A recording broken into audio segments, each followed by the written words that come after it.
Go. I may need you a little closer to mine, but maybe not.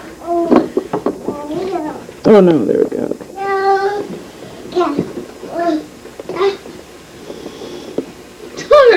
Her hand is hanging out and it makes her look like a monkey. You saved your life. But don't play with it, please. Jay, would you go close that door in there, please? You can't get going loud.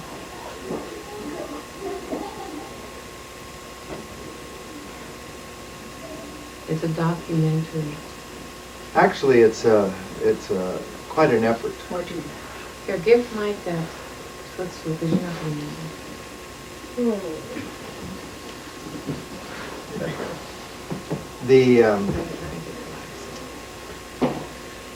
A while ago, I had decided that I wanted to put together all of the different stories of our life, of our life story and our life history, because, we had talked about different segments of it, but we've never really sat down and talked about, when we did this and in any sort of a chronological order. So we decided we would try to do that. We thought that this new year, the millennium, would be a good time. It marks our 30th anniversary coming up next July and my 50th birthday, both of which seem to be fairly significant milestones, and so we wanted to look back and do that. Well, none of the kids, I don't think, had ever really heard all the jobs I'd had, or the different cars we had, or the times we didn't even have a car,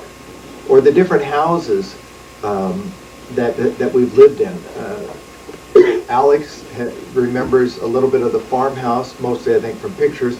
This is the one he remembers most of his life. Mick has never, I don't think, remembered any other house other than this one here. But Jessica remembers lots of them, and Amy remembers more than Emily does. So we have these different pieces that are out there, but we've never really put them all together. So I wanted to do that. So we started with just a list of different things that I just started writing lists: houses, jobs, people who lived with us. You might be surprised at how many people have lived with us over the years. I've forgotten another one. Jay won't be surprised. No, I remember another one. In this house here, Lori Perry and her boys lived with us. Even Jay lived here for a few days. Well, that's true. Yeah, for a week. Actually, it was a couple of weeks. Yeah. So, we've had a lot of people who've lived with us at different times, and you've heard different stories, but wanted to put it all together. So then, last weekend, Mom and I went away to the lodge, and we took my large duffel bag filled with all binders of pictures. We didn't take everything we had, but we took, 10 or so different huge binders of pictures. And for 3 days, we sat and we tried to reconstruct. At dinner, at breakfast, we went back to the room, we looked at pictures, we marked Christmases, and we put together a chronological order for this. Then we got back home, we worked on it a little more, and then right towards the end, your mom pulled out the diaries, which had actual dates on them, and we checked it back to this. So we have a pretty good feel for what we've had. Let me tell you how we did it. We set it up into columns, and we used our houses as sort of the markers. We had to have something to build around, and so we used the houses. So we started with each of the houses. We tried to get the times of the house, and then I added what cars we had, what jobs I had, some significant memories of that house, to which you kids will add your own memories. So Jessica was mentioning one day that at the Montrose house, she remembers some of the dogs we had, one of which we had for one night only, and went back the next day. But she can add some of her memories, and Amy can add her recollections of the different houses, schools, things. We weren't quite sure how Jessica's schooling went because she had a very unusual school year. And today, at coming out of the journal, we finally were able to piece together her first grade year. So now we have her kindergarten year, her first grade year, which was unusual because she spent the first part of it in California, the last half in a year-round school, during which we moved. We found out as we went through the journal. So we wanted to do that. I put a list here for people who live with us because we've had quite a few different people live with us from time to time. And then the churches. I wanted you to also know some of our spiritual journey as well, because that's a very significant, probably the most significant part of our development as to who we are today.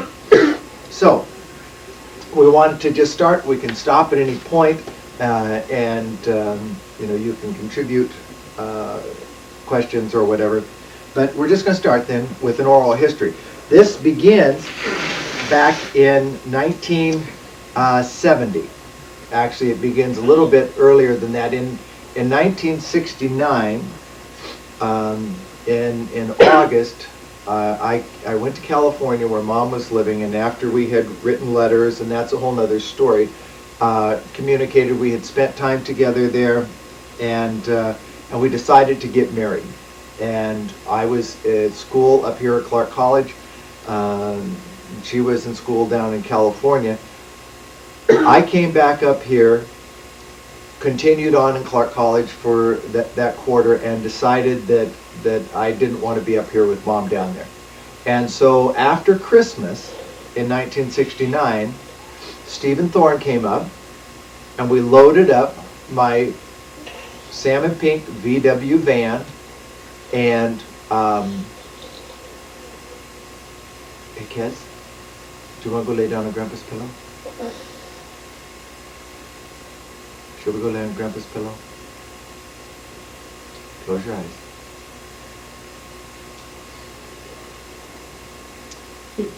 Went down and went to California to be with Mom and to get married. And I lived in a studio apartment on a street called Agate. It was a furnished apartment because I certainly didn't have any furniture. And that was my first apartment, and moved in there probably January or so. And that's where we bought the brown dishes, our brown dish set, the dark brown. We bought that at a Texaco gas station by filling up gas, and started building our dinner set there. Well, we still have that. We still use it. That was our first, the first dinner Mom ever cooked for me. Oh, you know what? Do you want me to go lay her down? Okay, guys, you want to go lay down? No. Well, then you have to be quiet. Roll over, close your eyes. And that was the first dinner Mom ever cooked for me, a spaghetti dinner. And she's been cooking spaghetti dinners ever since. The first dinner I cooked, actually the first dinner I cooked was at the folks' house, and that was spaghetti too. Boy, I'll tell you, you knew how to win my heart. You're still cooking me The only thing I spaghetti. could probably cook. So we lived there, and I had. We didn't live there. You No, did. I lived there. With Marcy. Yeah, Mom was out of her house then. She was living with Marcy. We had the red VW van, and We called it Mushy. yeah, called it Mushy. It was actually a 1960 Volkswagen panel.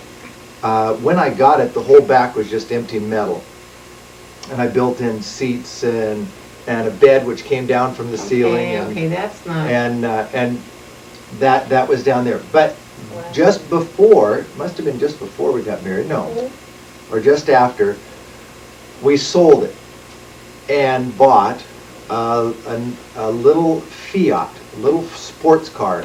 We ran across some pictures of it. We're going to pull pictures out, but you can look through the books and see it. It was a little sort of a dark blue-green Fiat sports car. And that was the car that we had when we got married. Dad was still driving. Oh yeah, I could still drive back then. And so we had the Fiat. Then we got married in 1970, and I was working at a place called, well, when I went back to California, I went back to work at a place called Arby's. And I worked at Arby's because I had worked at Arby's when I was a senior in high school. And so I went back, got a job there, and I was working there. And then about the time we got married, I got a job at a place called Blum's, which was like Michelle's in Colorado Springs. It was an ice cream parlor restaurant, but they were famous for their ice cream. And I was a soda jerk. And I made sundaes, and I made banana splits, and I made sodas, and I made all those things, and I never ate any. One day I ate a soda, you know, where you put in the syrup and then the ice cream and the soda water and then put in more stuff. I had made a wrong one and I ate one, but all the time I worked there, I never had any desire to eat any. And so I worked there at Blum's, and I would get tips. And I would get... Yeah, but what house are you in right now? Okay, we're not quite married yet. So you worked at Blum's while you lived at the agate department? No. After we got married, I was working at Blum's, and we had moved to a place called, we call Kirkwood Village. It was called Kirkwood Village. It was a little one-bedroom apartment, and we lived, it was a fourplex, had two places on the outside and two places upstairs above the garages in the middle. And we lived up these stairs over the garages, and a little one bedroom, and it was a great place. But what we were talking about, I remembered, as we talked about these things, different memories just sort of popped back. There was a really weird lady across the hall who used to try to give us food and stuff, and we used to think, we're not eating this stuff. We don't, she's weird. But we lived there at Kirkwood Village. I got on at Blum's, and then Mom became pregnant. Well, the thing is, when you were at Blum's, we had gone to Lake Tahoe because my brother Butch was working in Lake Tahoe. He was like 17 or 16. He had his own apartment. And we never got to have a honeymoon. So we went to Lake Tahoe to stay with him for a couple days. Mm-hmm. And mind you, I was 18 and you were 19. Right.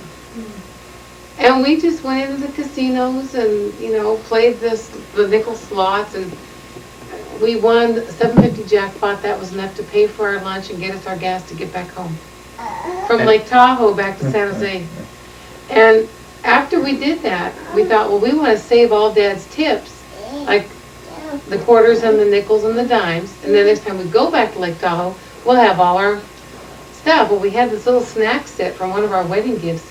It was a 3-layer plastic snack set, probably with daisies and stuff. Well, no, it had a picture, like a picture of a guy on it, and it went through all of them.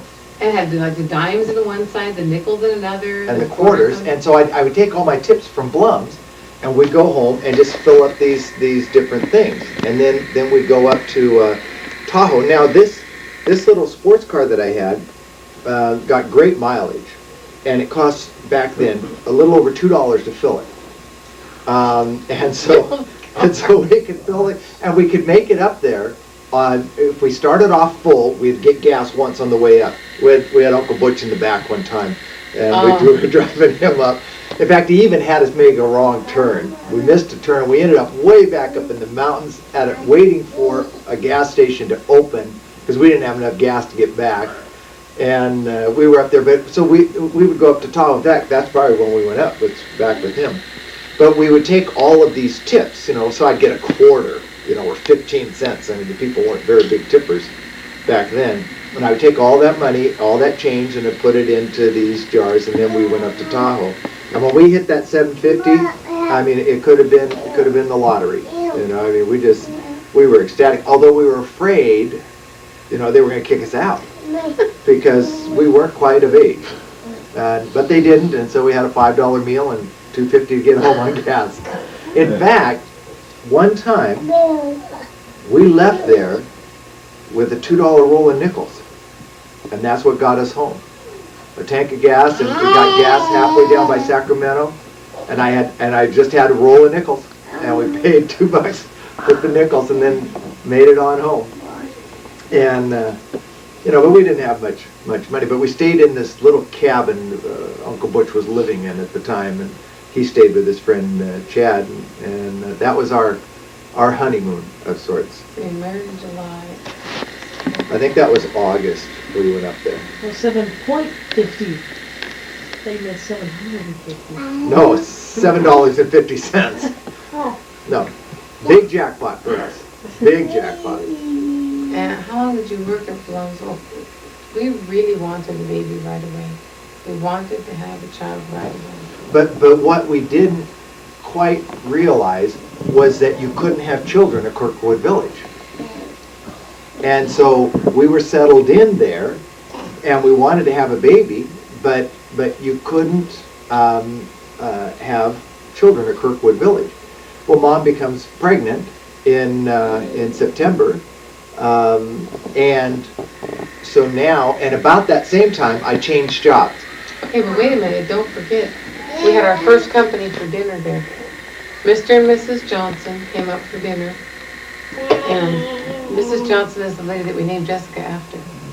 Right. And we made, I think I made hamburgers and potato salad or something, I don't know, but. And that was the place where we didn't have enough money for beds, so we had 2 twin beds, and we just pushed them together. And I think we slept on one twin bed for a while. Yeah, we did until we got the second twin bed. And the other thing that I wrote down as a memory was that after Mom became pregnant, she craved peppermint ice cream. From Baskin and Robbins. And there happened to be a Baskin and Robbins just a block or so down, and so we would go down to that Baskin and Robbins. I'd go down and give her some peppermint ice cream. Were you still working at Blum's? No, I think I had switched over. It was about that time that I stopped working at Blum's, and which was quite a ways away. Blum's was up in Palo Alto. We were living down in Santa Clara. I was very sick with you then. Okay, now he's forgetting a whole nother story. We really wanted to have a baby, and immediately I got very sick. I'm talking really sick. Well, one day Dad was out, I don't know where he was, and I went to the bathroom, and blood was in the toilet. And so I just got hysterical. I was a very dramatic, emotional young woman. And I just fell on the floor crying because I thought I was losing the baby. So Dad comes in the door, and he sees me on the floor crying, probably hysterical, and what's the matter? I'm losing the baby. He picks me up. I was much lighter then. He picks me up, carries me to the bed, and it's the first time that we ever prayed together to God we had prayer at our wedding and all, and we were believers, but we never had really sought the Lord for anything. And we did not want to lose our baby. So I'll never forget, it was the first time we ever prayed for God to please let us have that baby. And sure enough, the baby was you. But I lay in that bed so sick, my girlfriends would come over, my bridesmaids, and then they come over, they were friends, so they'd come over and visit. One was a nurse's aide. She'd say, Diane, this is all in your mind. People don't have to be as sick as you are. If you were just eating some crackers or da-da-da-da, Who was that? Sue Cole. Oh. Or Cone, her name is Sue Cone. In the meantime, mind you, I'm getting pretty big, and Dad's boss at Blum's fires him because she wants to put her boyfriend in that job. So I'm in a pregnancy, and he has no job. I didn't realize it got fired. I must have erased that from my memory. Actually, what I do remember is that they were Jehovah's Witnesses, and even though I wasn't a strong Christian at the time, there was a friction there because of that. And and I won't tell you about the fight I got into with the other guy in the back room, but that's a different story. So we were at Kirkwood Village. That was our first Christmas ever together, and we had $25 $25, we paid the bills. and we had $25, and Mom took it and spent it all for gifts for me, and I had nothing to give her. He needed work boots. Well, I had nothing to give her for Christmas because she spent it all. So that was our first I Christmas think it was the together. first time I saw him so upset, you know, he was so mad at me for using the money, but, and $25 was a lot of money back then. Yeah, well, I But I bet the probably, boots were $15 or $20 because you had to have good boots. yeah. And back then, it was at Kirkwood Village that I finally lost my license. I couldn't, well, I was getting to the point where I couldn't get my license renewed, so I was driving on an expired license. When I was 16, I got a license in California for 2 years. Then when I was 18, I was living here. I had moved up here and I was going to Clark, and I got another license for 2 years. When I turned 20, was right the August after we got married, my eyes were getting to the point where I didn't think I could get them renewed. And so I didn't want to ask. So I didn't ask. I just kept driving. But it was at a time, I was driving on an expired license, and it was a time when Mom didn't know how to drive. She had never learned how to drive, didn't want to know how to drive, hated the thought of driving. But I had to teach her how to drive because it was becoming apparent that I was not going to be able to keep driving. So at about that, somewhere around that time, the But you were riding your bike to work at Bob's, you didn't say when you switched the job from Bloom's to Bob's. right, it was in Because you were riding your bike to Bob's. right, and I'd get up. I had to start Bob's with, Big Boy Restaurants. yeah. Dad make the onion rings. Oh, good. Well, I actually started off as a cook, and because that's one of the things I wanted to do. I wanted to be a cook. I liked cooking. So I started off as a cook, but I couldn't read the tickets. They had the entire menu printed on these tickets, and the waitresses would just circle things and write little notes on them. You know, so if it was like, you know, you get you get the big boy combo. Dad's got the stand-up You get the big boy combo, and you get a little salad with it. But then you had to know whether it said blue cheese, 1,000, whatever. Well, I couldn't read it, and you had to be able to stand back at the grill and do this and read it and throw it all together. So I got busted from a cook to a dishwasher and busboy, and then so I did that. I mean, that was the only job I had, and so I did that. Well, I had to go to work I had to be there by 6 in the morning. I had to start by 6, so I'd get there about 5:30 in the morning, 5:45. So I'd ride my bike. Actually, I rode her bike. I didn't have a bike. I rode a girl's bike. When we lived in Campbell, it was about 6 or 7 miles to work every morning in the dark to get there by 5:30 so I could start setting up. And what I would do is go in and I'd get all of the stations set up, ice and all that stuff. I had to be set up by the time they opened the doors at 6 for breakfast.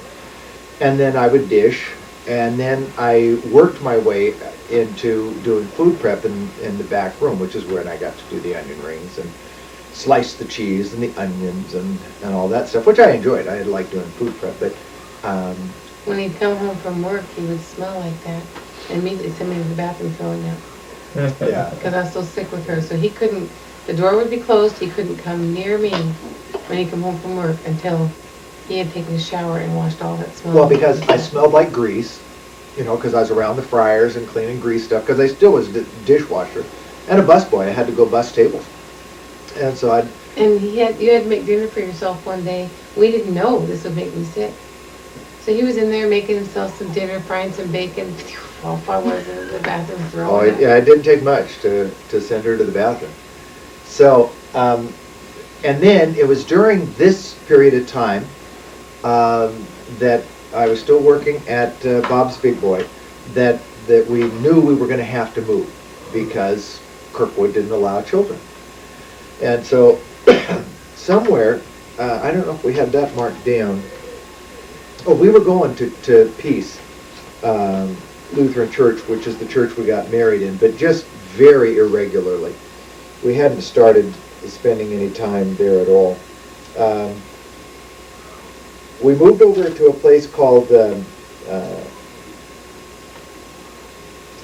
Tree Apartments. Green Tree Apartments, and they were a new apartment. Brand new. We were the Cute first ones to little live apartment. It was a courtyard style of apartment, and they had a pool down in there and a game room at the far end. You'd go up, boy, you just thought you had, arrived. Have you ever seen the pictures of Dad and I standing outside of an apartment? There's a grating there, and I'm pregnant, and he's got his hand on my stomach.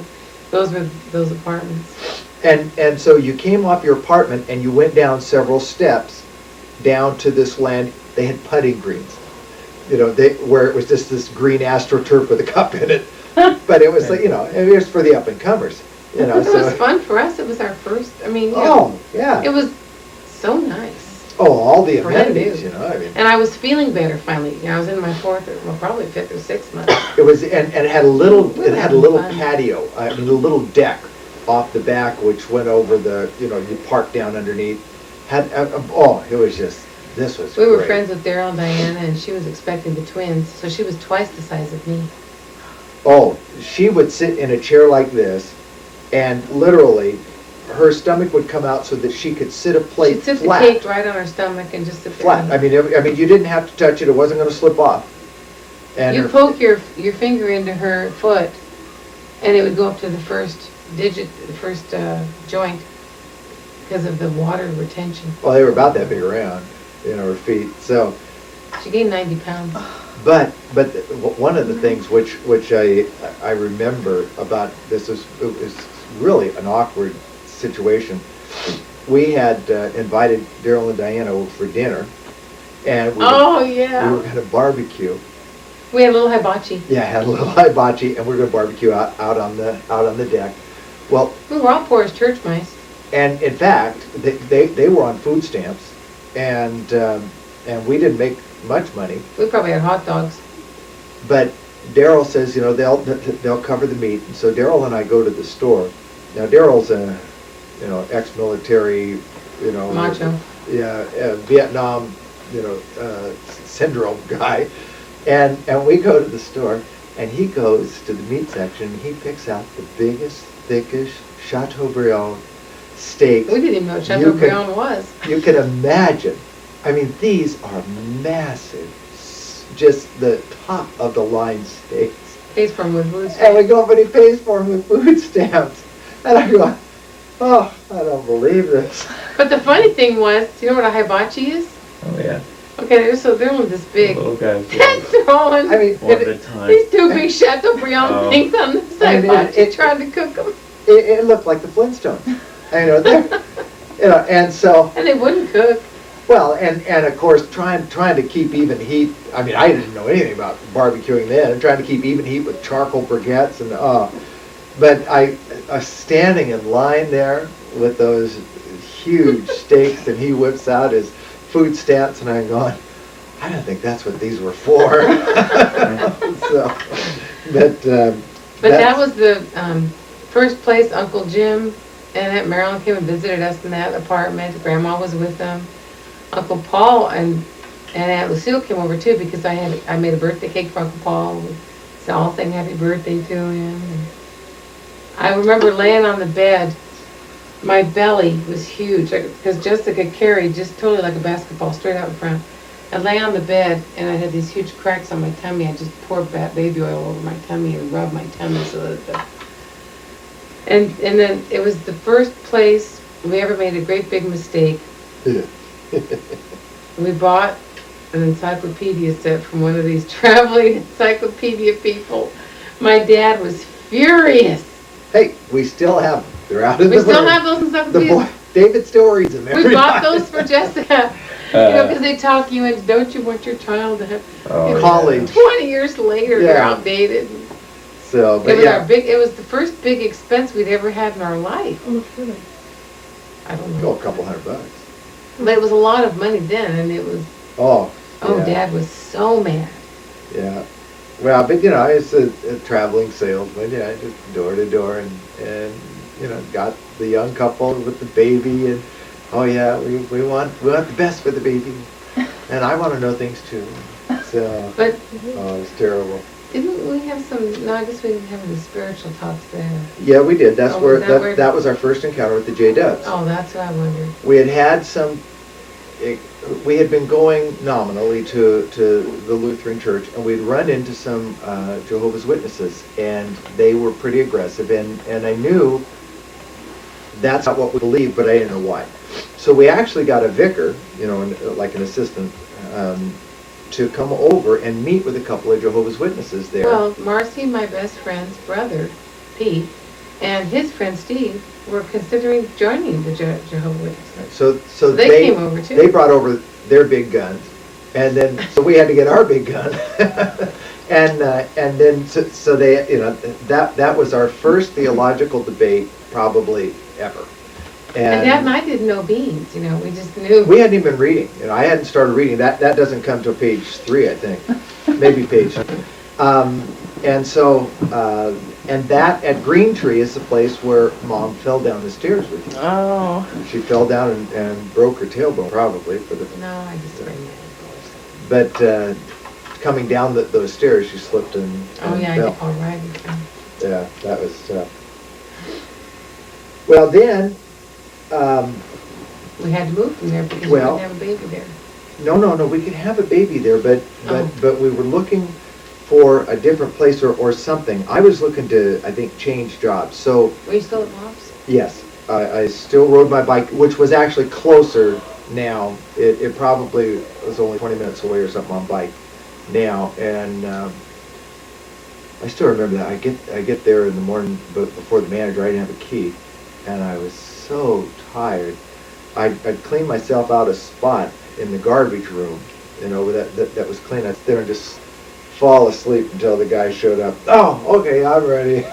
Well, and the apartment, like El Camino is the big, Or Stevens Creek I mean, there. Stevens Creek Boulevard was one of the big things, like, would be compared to like Mill Plain here. Right. And that's what Bob's was on. Well, we lived probably, 2 miles Mhm. from there. We'd come down El Camino, and then you'd turn left and go way down at the end of our street, and that's where our apartments were. So I remember walking down there every day I could. I'd walk down from our apartments to that toy store at the very end of the corner, and wait for you to come riding up on your bike. Yeah, And then we'd walk up to the apartment together. actually on your bike. So, but for whatever reason, and we're not really sure, when it came time, real close, for you to be born, we moved from there to Grandma and Grandpa's house. And they lived in a big 4-bedroom house over on the ritzy side of town. What we thought was just the ritzy side of town. And Christopher would have been about 14, 15. I don't think he was 15. About 14. You were only 19. I'm 6 years older than him, so So 13. 13. So Michael would have been 14, Right. 15. And Butch was 18, 17, 18. And all the boys still lived at home. And we moved back over to that house, and until after you were born. And I think some of it was so that we would have the family support and all. But I was also trying to change some fields, because I wanted to get out of dishwashing and restaurant because I couldn't cook. And so I thought, well, I'll become a Fuller Brushman. Now, have you ever heard of a Fuller Brushman? You're not old enough. But back in those days, people went door to door with lots of products. Watkins products, Fuller Brush, Avon. In fact, when we were kids, bread trucks drove around and had routes just like milk trucks. The Peter Wheatman. Yeah, he would sound his horn, and all the kids would come running, because in the back he had all of his loaves of bread. Then he had these drawers. He had a panel truck. Open up the back, and these drawers of donuts and drawers of cookies. I mean, it was a kid's dream. I mean, to hijack that thing, and you could you could buy he would bring fresh donuts right to your door, and fresh bread, and he had a route. So every 3 days he'd stop by and you'd just buy bread from him, bread and I'll go back donuts to and the- stuff. So anyhow, Fuller Brush was a company that had what it says, a lot of cleaning brushes and things. And so you could have brushes to clean all sorts of things in the house, and vegetable brushes, and then they had other products too. Well, I thought, well, that's what I want to do. I want to sell Fuller Brush. So I got all hooked up, and I got my kit, and the way you talk to people, you knock on the door and you would hand them something, like a potato scrubber or something like that, so that they would have to listen to you. And so you knock on the door and, hi, I'm from Fuller Brush, and then you go, and then you hopefully try to get inside and open up your case and show them the different things in the catalog and get them to sell something and get them to buy something. And I remember one day, I must have gone 14 houses, and I would get as nervous as I could be before I'd knock on a door. I hated knocking on doors of people I didn't know. I mean, it was terrible. I would get sick. I'd ride my bike to an area, and I would look at those houses. I think, I don't want to go knocking on those doors. But I got to do it. And so I'd lock up my bike and I'd get my case and I'd go. And then I went one time. I think I counted 13 houses before I even got one person to answer. And then it wasn't a sale, and I could see after a couple of weeks I wasn't going to make any money at this. But we were at Grandma and Grandpa, so I wasn't paying rent, so I could do it. I had some time to try to build up a business, and but I was not good at this door-to-door stuff, this cold calls. To this day, I'm not good at cold calls. So then I decided to try Kirby vacuum cleaners. Now, have you ever seen a Kirby vacuum cleaner? They were one of the best. I mean, they were just very powerful, very sturdy, built like a tank. And what would happen is people go out and get set up appointments, and then the salesman would go out on this appointment. Well, I thought, I can do that. Okay, that I can do because I don't have to make the appointment. And so I got into this Kirby vacuum cleaner deal, and you'd have to rehearse and rehearse and rehearse. And so I'd go back to the house and I did a demonstration for Grandpa and for Grandma, and I'd do this and have to go through, and you'd have all these things. You'd go into their bedroom and you'd pull off the sheet and you'd put the vacuum, you'd take the hand, vacuum it up, and you had the special attachment that had a black cloth, and it would suck up all the dry skin and put it right there and say, now that's what you're sleeping on, but this will take care of that. And oh, it's great. So, but it was so high pressure that you would just have to keep going and keep going and keep going. You couldn't take no for an answer. In fact, they taught you, 5 no's. You get the sale after you get 5 no's. They're going to tell you no 5 times before you sell it. So, okay. Then they made us do this, what they call a contest close.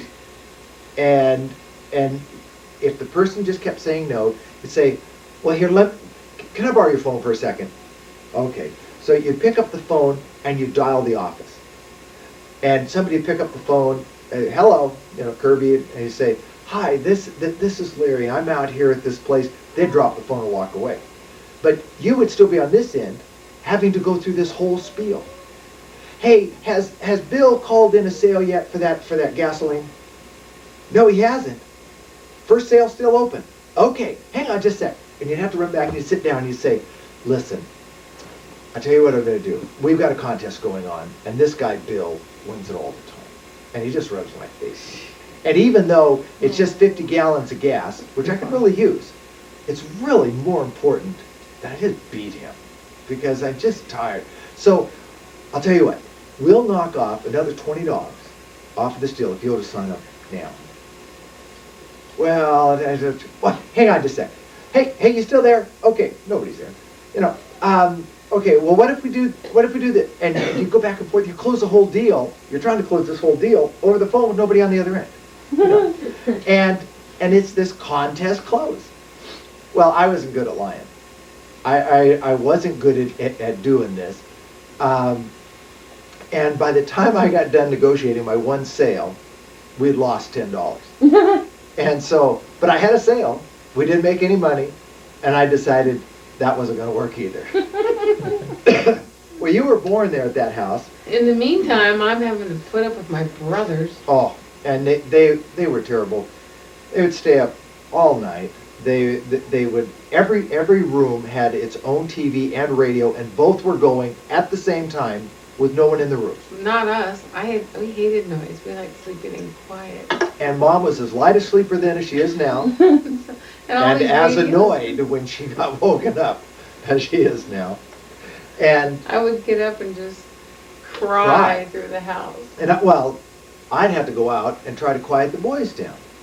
And of course they wouldn't, and they would sit up, watch TV all night, and Oh, jeez, they'd have girls in there. They well, drink. not so much at Astor Lane. That came a little later. But, Remember when Jed Fricky lived there? well, Or they yeah. brought Jed in, he In was the drunker than shower, a yeah. skunk. They had to get him in the shower and sober him up. And Dad and I were used to that stuff. No.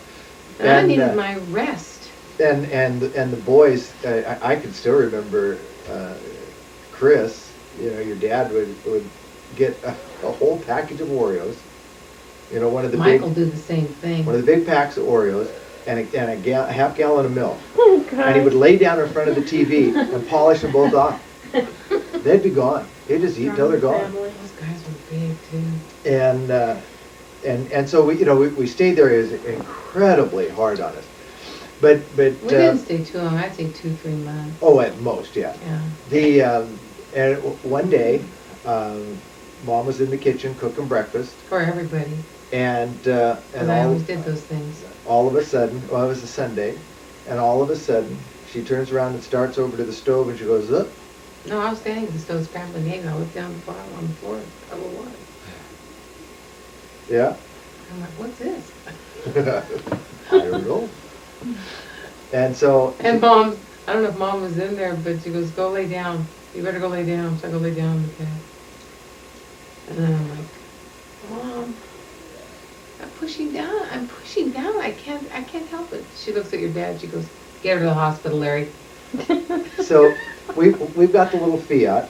I'm still driving, but most We're of the time talking I'm little on my bike. Fiat. I crawled myself into there. Oh, it was a little. I'm like It was a this. little car. Oh, And oh.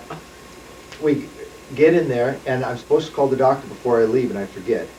But we're flying down the road. I'm running red lights, and all of a sudden I realize I haven't called the doctor. Whip into a gas station, run over to a payphone, and I'm calling the doctor. 3 red Jump lights back to go in, through. jump back in the car, and take off. And we get to the hospital, and they rush her in. Her water broke at 10:15, and they rush her right in. And our generation was just starting where the husband would go in with the pregnancy. So Dad had to hurry up and get cleaned up. With the delivery. Men before that didn't do that. No, this was the early stages. Most you couldn't get in, but I was full cap and gown and scrubbed, and they said, stand by the head and don't move. Stand by her head and don't move. And so it was a tough delivery, and it was coming fast, and they didn't have enough time to prep, and then I think things started to slow down, and they actually started pushing you out, which tore her cervix and everything else. But at 12:15, 2 hours, start to finish, you were done. And I had no labor time, nothing. and that of course was the 4th of July, and I still remember going home that night and seeing fireworks going off, and Going home that night, you and Mom and Dad went to Farrell's ice cream store and had celebrations No, I while think- I was in the bed suffering. I really think that's that's not a right story. Oh. No, we didn't do that night. No. But my great grandma came, in those days you could only have the family as visitors and then only like 1 or 2, remember? Oh, it was tough. They were It was strict and tough. only great grandma could come and see the baby. And then Mother and Dad came.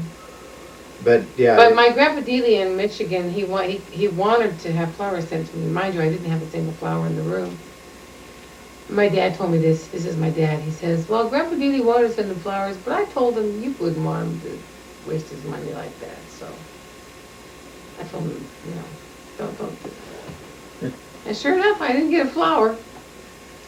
I listened to him. Yeah.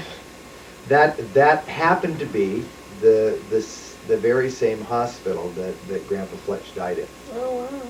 And, I don't think I ever knew that. Yeah. Yeah, I didn't know your dad died in the yeah, hospital. yeah.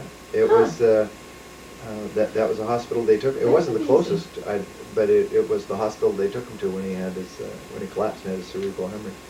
So he died in that hospital and you were born in it. Weird. Yeah. So. When we went back to the folks' house, and it was not easy. No, it wasn't easy. It was very hard there. We had one little We needed to get our bedroom. own place. And, in fact, we were talking about it, and it used to be Mom's room, then it was Michael's room, and then we took it back from Michael and moved in.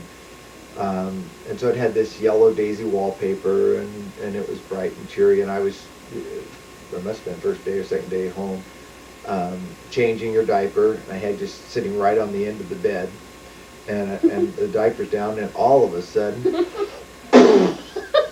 and you shot out, and I jumped back, and you went splat. Right against the wall. You had pooped from the bed to the wall.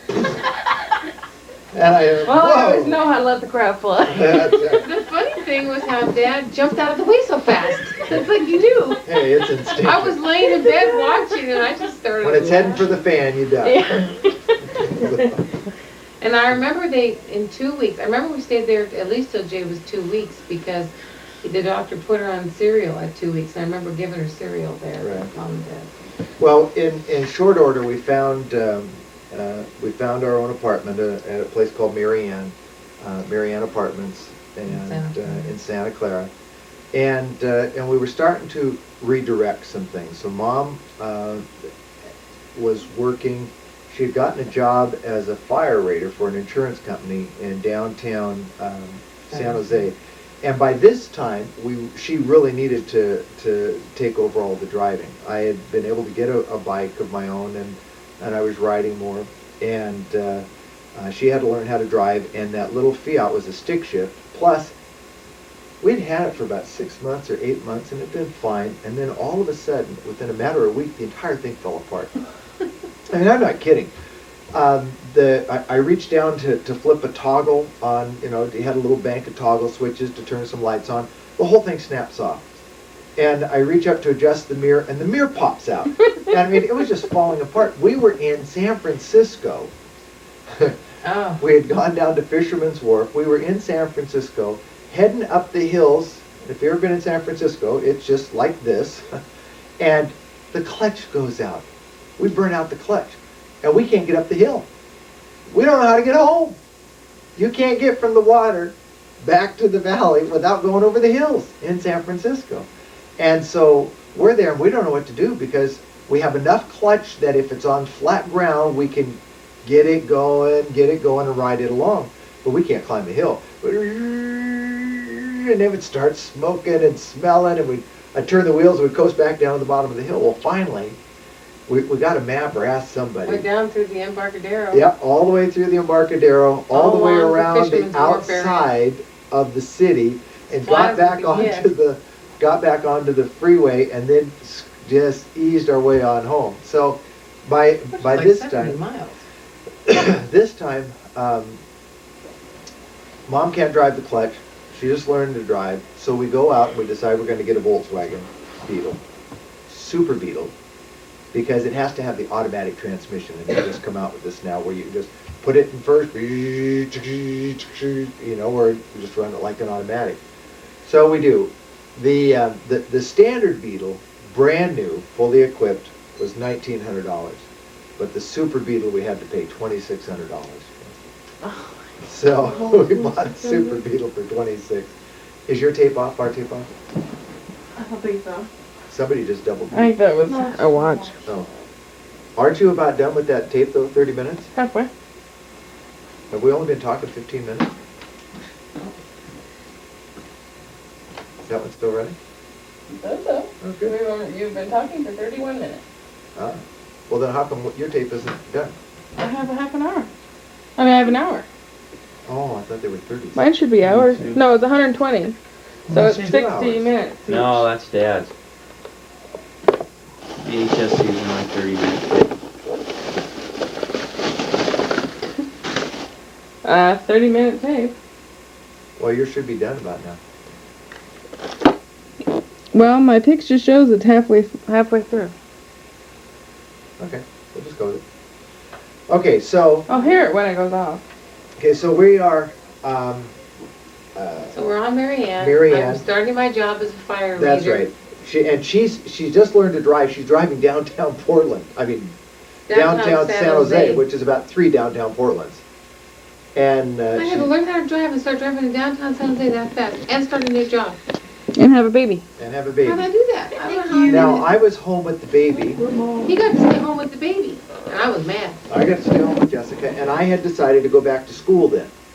So I was riding my bike, quite a ways actually, 2 cities away, to a college, and I was going to take some classes, and then Mom was working downtown San Jose, and then I would stay home with Jay during the day, and she'd be with Jay in the evenings. So it'd be hard because I'd come home from work and Dad would say, you know what she did today? And he'd always see everything first. And you must have driven sometimes, you drove the Beetle sometimes to work because you'd bring Jay down to see me at lunchtime. Well, you know what? But before we got rid of the Fiat, we took a trip when Jay was really young, just weeks old, I think, maybe a couple months old. We took a trip from California up to here, and we came up and visited, and we stayed with James. Jay, you know that picture of you sitting in that old chair as Yeah. a baby? All slumped over. Right, all slumped over, and the picture of you with the rash on your face? Yeah. Okay, that's when you were just weeks old. And we came up here in that Fiat, and I was still driving then because I drove all the way up. And on the way back, we had to be back by Monday morning because I had the first of my eye tests. They were going to see what was happening with my eyes. So I had to be back for this eye test on Monday morning. Very important time. Well, we left at 7 o'clock on Sunday morning. And we just, Washington.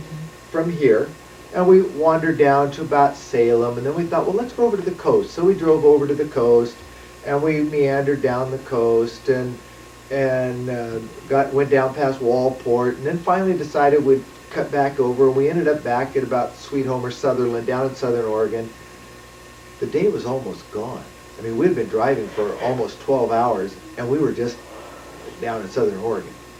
And we thought, uh-oh, we got to get going here. So we started pushing, and because I had to be there by 8 o'clock. And I couldn't drive that. Yeah, I wasn't 8 or driving. 9, yeah, not this car. 8 o'clock or 9 o'clock the next morning, I had to be at this eye specialist. So we're driving down, and you're in the back in this bassinet, asleep, and we're going along, and I'm getting tired, but we can't stop. And he's falling asleep at the wheel. In fact, it was the only time that I ever remember, falling asleep driving. I'm driving along, and Mom's laying down, and I fall asleep. I open my eyes, and all I see are tail lights of this trailer that's the U-Haul trailer that's sitting alongside the road. It's off the road, but when I open my eyes, that's all I see. I slam on the brakes. We go skidding past them. I finally realize, we're not going to hit them. I let up the brakes. We drive on. Okay, I'm awake now. And so, For 5 minutes. yeah, so we think, okay, I got to get, we got to stop. So we see this, we're out in the middle of nowhere, but here's this turnoff, and there's a Denny's type place. So we stop, we get you out, we put you in that little bouncy, little spring seat, and take you in, and we get some coffee. You remember this now? Yeah. We get some coffee, and you're sitting there, and just about the time we get our food, You throw up you all threw over the up table. all over everything. And, oh, this is a good trip. So get I got cleaned car up. sick even when I was a baby. Yeah. Get cleaned up and get back in the car, and we head on home. Well, now we're in the East Bay over by Fremont, where Uncle Butch lives, but we got to get over to Santa Clara. And Rush we hour hit traffic. rush hour traffic. In the morning. 6:30, 7 o'clock in the morning. I am so tired, I am now sick. I'm pulling off onto the shoulder, opening the door and throwing up, closing the door, merging back into rush hour traffic Oh. to keep going. Well, we had to keep going. That eye test was extremely important. Yeah, we just had to do it. And so finally we get home, back to the Mary Ann apartment. we get home and, I'm thinking his eyes are bright red on his it's gonna, the guy's Yeah. gonna think he's on drugs. so I finally get over there, and that starts a series of tests, which include some tests up at Stanford Medical Center. So I do this first test, we come home, and we crash. We We- go to We sleep. put her to bed and we are out. I mean, I don't even know if Jessica, if she would've woke up during that time, it didn't matter, we were out. That's right, we were not gonna hear it. In fact, We were so tired. what happens then is that Grandma and Grandpa come Oh, yeah. over, Well, they think they know we're supposed to be home. right? They stop by. No, They- first they tried calling and there would be no answer to the phone. Okay, yeah, so they came by, Finally, they and came over. they knocked on the door, and there wasn't any answer. And they went around to the bedroom window. They pounded on the bedroom Our window. bedroom window was open this much. And they yelled in, pounded on the thing, couldn't Nothing. couldn't So see us, but they we didn't hear it. they went over to the managers, and the manager came over with the key and unlocked the door, but the chain was on. Because they were afraid the gas had been on and we were all dead. Oh. And so now they can't get in, and they can't wake us, Maybe I'm crying. and so No, and you were so asleep even when they came. so they go back over You were to the managers, Yeah. and they try calling one last time, and somehow we hear it, hello. Oh, we were so mad. So we were so We went and let him in the house, we're just tired. so. Oh, they were mad. But that But Jessica would, and that was during the time when Jessica, we were just learning about babies. oh yeah. And so she'd cry at night. We learned fast, I don't even know if anybody told us, but we learned fast. She sleeps in the car. It's 4 o'clock in the morning, 2 o'clock in the morning. Get in the car, let's drive till she falls asleep. We do. We'd get up, we'd put her in the car, we'd drive her out for a while in the Beetle. Then we'd got in the Beetle, then go to sleep. We'd go back, put her back in bed, and we'd go back. To That sleep. little hum of the beetle. Oh yeah. My lifelong friend. So then it was at Mary Ann that I started reading the Bible. That was the first time I started reading the Bible. And we had an old King James Bible that was your grandmother's. I Yeah. think. And I read it, and I knew enough not to start in Genesis, because I tried that when I was a kid, and that didn't go very well. But so I started in the New Testament, and so I read Matthew, that was okay, read Mark, that was good, Luke, John, and Acts, that all made sense, and I hit Romans, and I couldn't understand a word. And I thought, I've missed something here in the first part. So I went back and started to reread it again. And so I thought, I just don't understand these words. So I ended up getting a Good News for Modern Man, which I knew was not a real good translation, Pastor Hochmuth had said, but I needed something I could read. And so I got a Good News for Modern Man, and sure enough, I could make it through the letters, and hey, okay, I can understand this. And because Dad was reading the Bible, I was thinking to myself, no, wait a minute, I don't want him to get involved with something that I'm not involved with. I want to do everything together, so I started reading the Bible. And then one day Dad says to me, because Dad's really getting spiritual now, one day he says to me, I just really don't think, according to what this is saying in here, we can't really follow the worldly pursuits and all. We're probably never going to have like things like furniture and stuff like that. I'm like, what? We're never going to buy furniture? We're never going to buy a house? And he's quoting, probably something about worldly possessions. I was just so upset. I got in the car, drove over to our pastor of that little Peace Lutheran Church. He happened to be in the office that night. And I'm just crying, and I just don't see how I can stay married to Larry. He's been saying the Bible. He says that we can never have furniture. We can never have a house. And then Pastor Hogan had to try to explain to me what the scriptures meant by all that. So we started there. That was our first real foray into the Word. But then somewhere around December or so, I actually prayed and was looking for some guidance and some direction. And Because we were I was getting tired of working in that job. I Right, wanted to and be we, home and we with knew that Jay. wasn't right. And it didn't feel right that Dad got to take care of you and I didn't. And the work world, it wasn't for me. The So, backbiting, ugh. So I was praying one night, and I came in, Mom was already in bed, and I came in and I said, Now, mind you, before this, from the time I married Dad, I said, there's one thing I'll never do. I will never live in Washington. I will never live up by your family. Not that I didn't like them, but I just, somehow I felt living with my family was a bad thing to do. Yeah, such a bad So one. Dad, I'm in bed, and Dad comes in to talk to me. and basically said, I think we should move to Washington. And my mom says, okay. And Dad about dropped his teeth, you agree? But the Lord had prepared me. Yeah, so. But that was a very nice Christmas we had that year too. For some Yeah. reason, we had some money. And I had bought Dad a watch. And I put it in this giant box that was bigger than this footstool. And the watch was in the bottom of it. yeah, and just all kinds of gifts. We had all kinds of gifts. And I'll never forget too, Dad used to try to have a meal ready for me when I come home from work. And it was early when we first were living there. He made this big Mexican meal, enchiladas, everything. I came home and here was this big Mexican meal.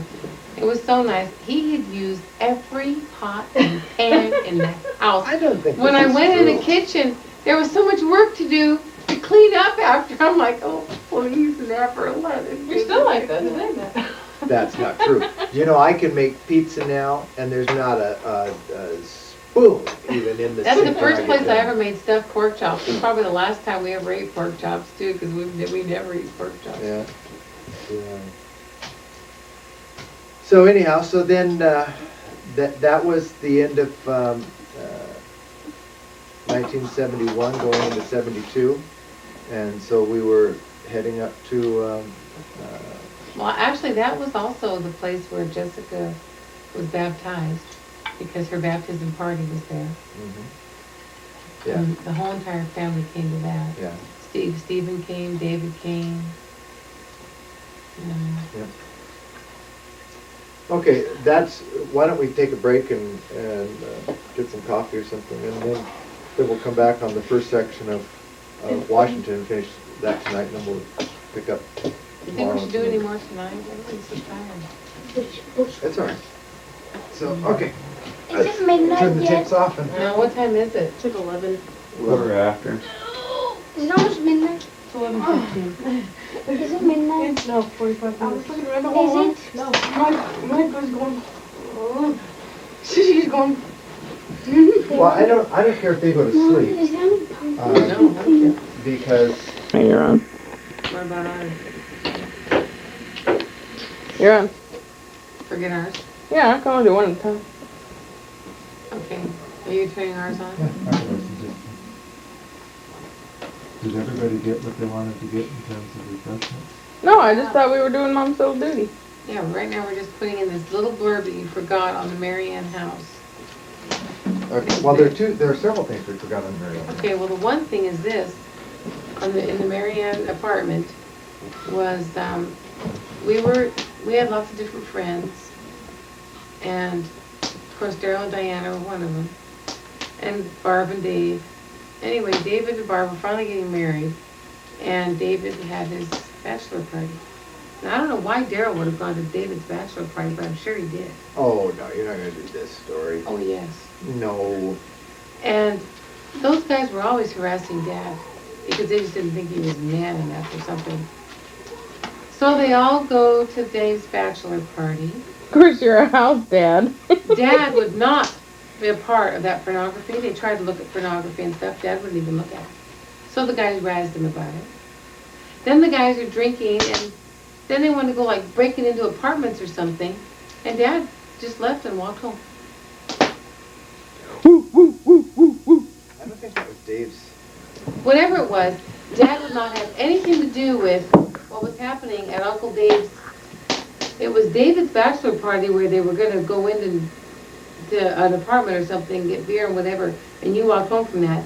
And it might have been something else with Daryl that you would not look at that pornography. And so that's the kind of man I married. Christopher's bachelor party was the sexy movies. Well, I don't know about that. We weren't living around them when they. Yeah, Daryl and Diana. I remember the apartment. I mean, I remember the house. Well, because Chris was living with us when they got married, so. But another story from Mary Ann was, it was the first time we ever left you. And You were only about 3 months old. Dave and Barb were getting married, and another friend of Dave's, Larry Bush, We both lived a long story. had parents like that. who had been in Tahoe and won $25,000 playing Keno and bought a cabin up there, and they gave him the cabin for his to use for his honeymoon. So they had already been living together longer than we'd been married, Dave and and Barb. but they had finally decided to get married, so they're going on the honeymoon. So 3 couples went. So Dave and Barb went, Gary and Ellen went, and then Mom and I went. So we all drove up in our own cars and went and. We were the only ones with a baby, and we didn't know. Yeah, We got Marcy did watch you. at the house. Your at our godmother. place. But we were quite anxious to get home. Oh, we didn't know. We'd never had a baby. We didn't know how awful it would be to be away from her. So, I mean, we didn't enjoy ourselves at all. And we raced home. By the time we got home, because we were gone like 3 days, Wow. by the time we got home, we ran into the house. We were chasing each other to get into the house because each was wanting to get you. And Marcy wasn't there at the apartment. Oh. So we drove over to her house, and you were there, and you had a diaper rash, and we were upset about that. And we never left you after that because we just realized, oh, we can't do that. Oh, except one. So you just went with us all the time. Oh no, there was one time. No, that was just me, and that was my dad's fault. And you were older then, but I mean, on the whole, Yeah, but I don't remember the Marcy episode. I remember. no, you were only 3 months. Better to leave me in 3 months. Well, I know. You look back and you see something. I mean, on the whole, believe me, most people leave their kids a lot more. We would not leave you after that. Okay, do you want to take a break or go on to Washington? Doesn't matter. Well, I may as well go on to Washington because then it'd be 12 o'clock midnight and we want to celebrate. 11:30. okay. So we loaded up our V-Dub and headed north. We must have stored a lot of things at Mom and Dad. Yeah. And when we got up here, we went to Grandma Fletch's, and we stayed there while we got settled in. And I needed a job, and so I was going to go back to food, and I couldn't find anything, so I went down to an employment agency downtown Vancouver, and they had hooked me up with an interview at Burgerville on 78th Street here, the one that used to be on 78th Street here. And so I went down and I interviewed with them, and it was for an assistant manager position. And We were so excited. and it sounded really good. The guy said, you know, everything looked good, and we do this. This was earlier in the week. Alex, Like- get off of that couch with that drink. No, get off of it. There you go. Off the couch with the drink.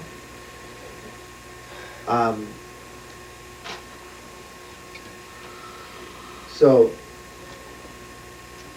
we had, I had gone and interviewed, and he said, I'll call you by Friday. And so Friday came, and he didn't call me.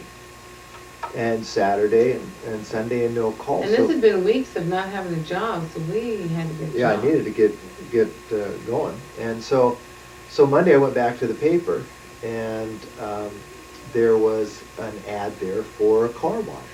And I thought, you know, call. So I called, and I got the guy's wife, and she said, well, he's interviewing quite a few people today, but why don't you give me your name and number, and if he doesn't find anybody, I'll have to call you. And so he said, she asked some questions, and so I answered, and then she asked some more questions, and So we ended up talking for 15 or 20 minutes and had a good conversation. And so she hung up, and a few minutes later, she calls back and she says, he wants to see you today. Can you get down there today? And Dad sold so himself over the phone. I said, sure. And so went down for the interview, and he said, I'm going to make a decision tomorrow morning. And so he called and said, I want you to come to work. And so it was like Tuesday afternoon, then I was to go to work and get started right away. And so I went to work Tuesday afternoon and finished up there, got home. Wednesday morning, the guy from Burgerville called. And I said, I'm sorry, but I took another job. And so I started working at the car wash. Well, had I taken the job at Burgerville, I'd have worked nights, and I wouldn't have been home, and I'd have worked all weekends. And so, as it turned out, what the Lord had planned was a job that I worked about 48 hours a week. I worked 1 6-hour day on Tuesday, and then I worked 2 10s and 2 12s, I think. And but what happened was in the rainy time, when of course I started in January, in the rainy time, when it was raining, we didn't wash many cars. And so I'd clean, the car wash and the pumps and that sort of thing. But there wasn't a lot to do, so I started taking my Bible. And then I started doing more study, so I take a little more. I take an extra book. And then pretty soon I was taking a briefcase full of books to work every day, and I would study the Bible for 8 to 10 hours a day. And every now and then a car would drive up, I'd fill it up with gas. It might get a car wash, might not, but I'd only do maybe half a dozen cars all day.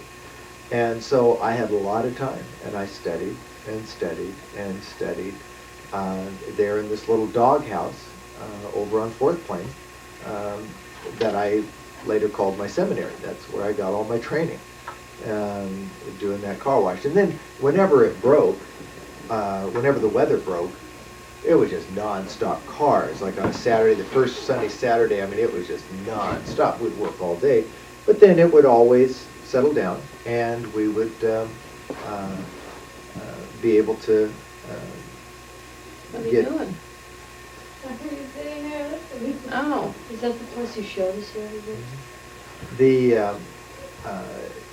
I would always be able to get back to my studies, and so that was a place where I really but it wasn't a good place to live. We were living with Grandma and Aunt Karen at the house of Aunt Karen lives now. And Dad and I were firm believers in keeping things quiet for a child, a baby asleep. And we always kept our house quiet for our babies. Even when other girls came, we insisted on quiet because we felt like the brain needed to rest. So if Grandma or Aunt Karen made any noise, we'd be like, shh. Finally, Grandma was like, I'm tired of being shushed in my own house. And so I got just mad at her, and I went stomping out the front door, and I'm running down the street and crying. And I think your dad came and got me, and I'm like, I told you this would happen. I told you people should never live with their families. And that was just terrible. Shortly after that. Actually, I have a number of notes here where Mom said, as we were going back on memories, that she was mad at me then. But Well, I was an Avon lady. Yes. I became an Avon lady while we lived at Grandma's in the neighborhood that Uncle Jim and Aunt Marilyn live now. Oh, Right. And we had started, we knew church was important, and we had started going to St. John's. And Well, it was funny because I think that our church in California was a Wisconsin synod, a very strict synod. And we asked for a church up in Vancouver, and they looked it up in the directory. There were no Wisconsin synods. over in Portland was the only one. Just this one Missouri synod, and so then they're like, but you gotta watch out for Missouri synod. And we're warning us at how liberal Missouri synod is, which the Missouri synod is not liberal. And so it was funny to be warned about yeah. that church. And Pastor Posh was there, an older guy, A and wonderful man. very, very good guy.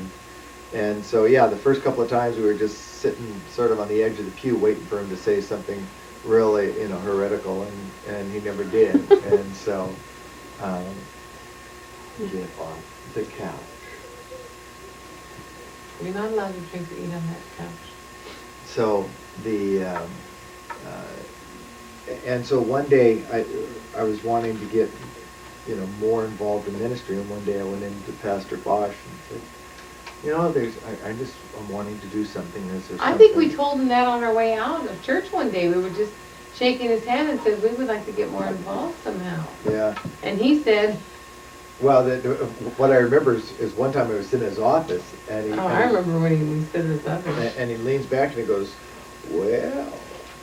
And he just I remember walks back in when his chair. he said, well, I've got something for you right now. And he introduced us to somebody for the youth ministry, just like that. Look at he split. And so we got started involved with the youth ministry back then at St. John's. But over near where Jim and Marilyn lived, where Mom was an Avon lady, she found this little triplex, these 3 little units down at the end of Plantation Road, which is now right at the, next to the, well, it was then too, right next to the freeway, overlooking what is now Klein Line. And so it was They were brand new, brand new, $100 a month. $100 a month, which was still a lot of money for us back then. We and- rented some furniture Yeah, from from one like of those rental furniture like a Green places. Tree place. We rented some furniture. It was a little 2-bedroom. So you had a bedroom and we had a bedroom, hardwood floors. We had some good, I remember some good Bible study meetings in there.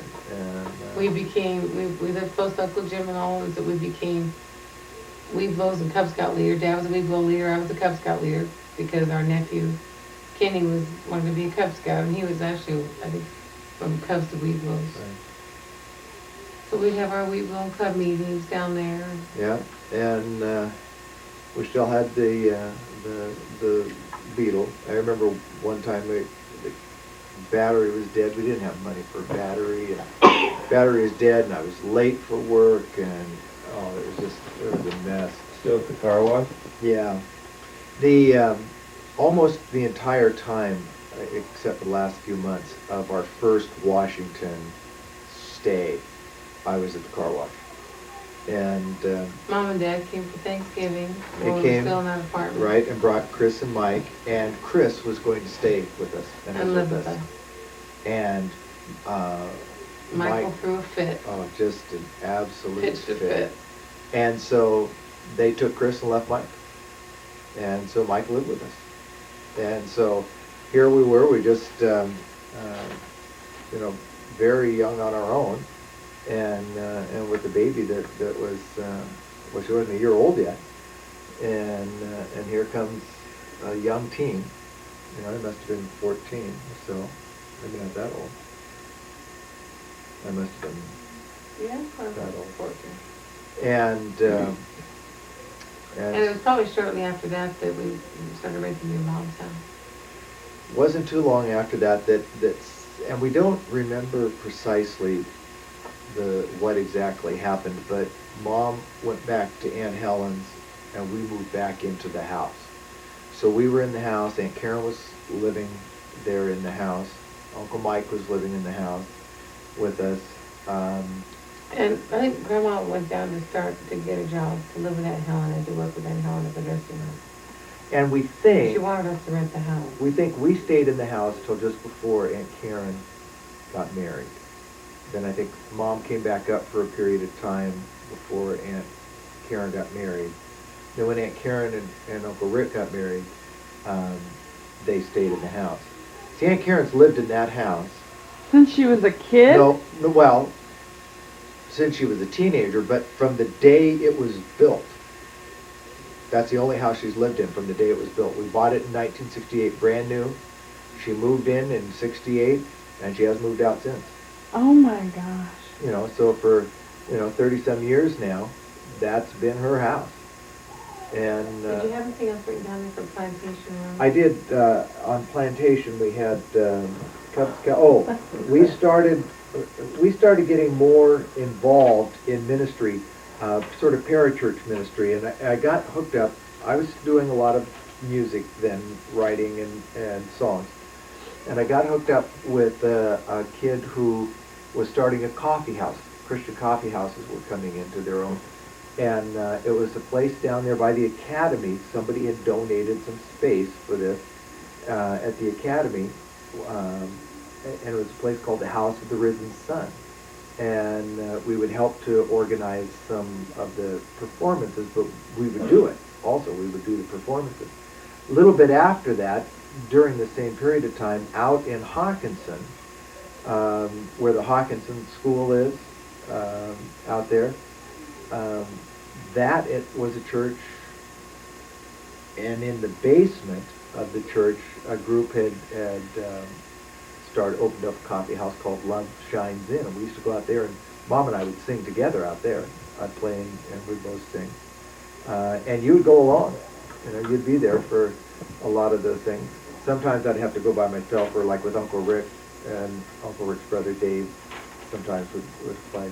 And of course, we'll play the drums, Yeah, or bass, guitar. our guitars. So, and we were terrible. I was telling Mom, well, Rick and I were terrible together. He was always played, more intensely than I did or whatever, and it just never really meshed very well. Of course, we didn't practice.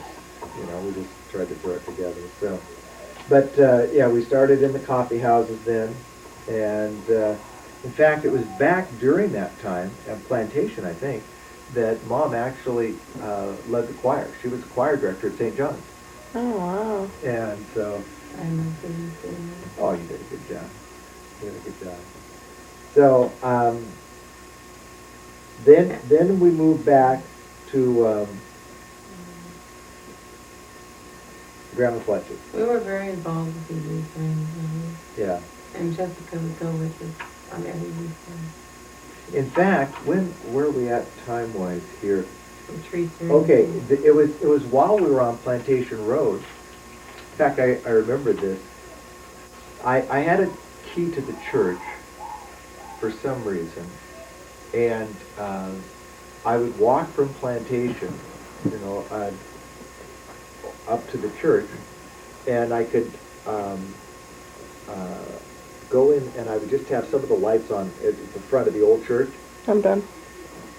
and I would sit down and play the piano there.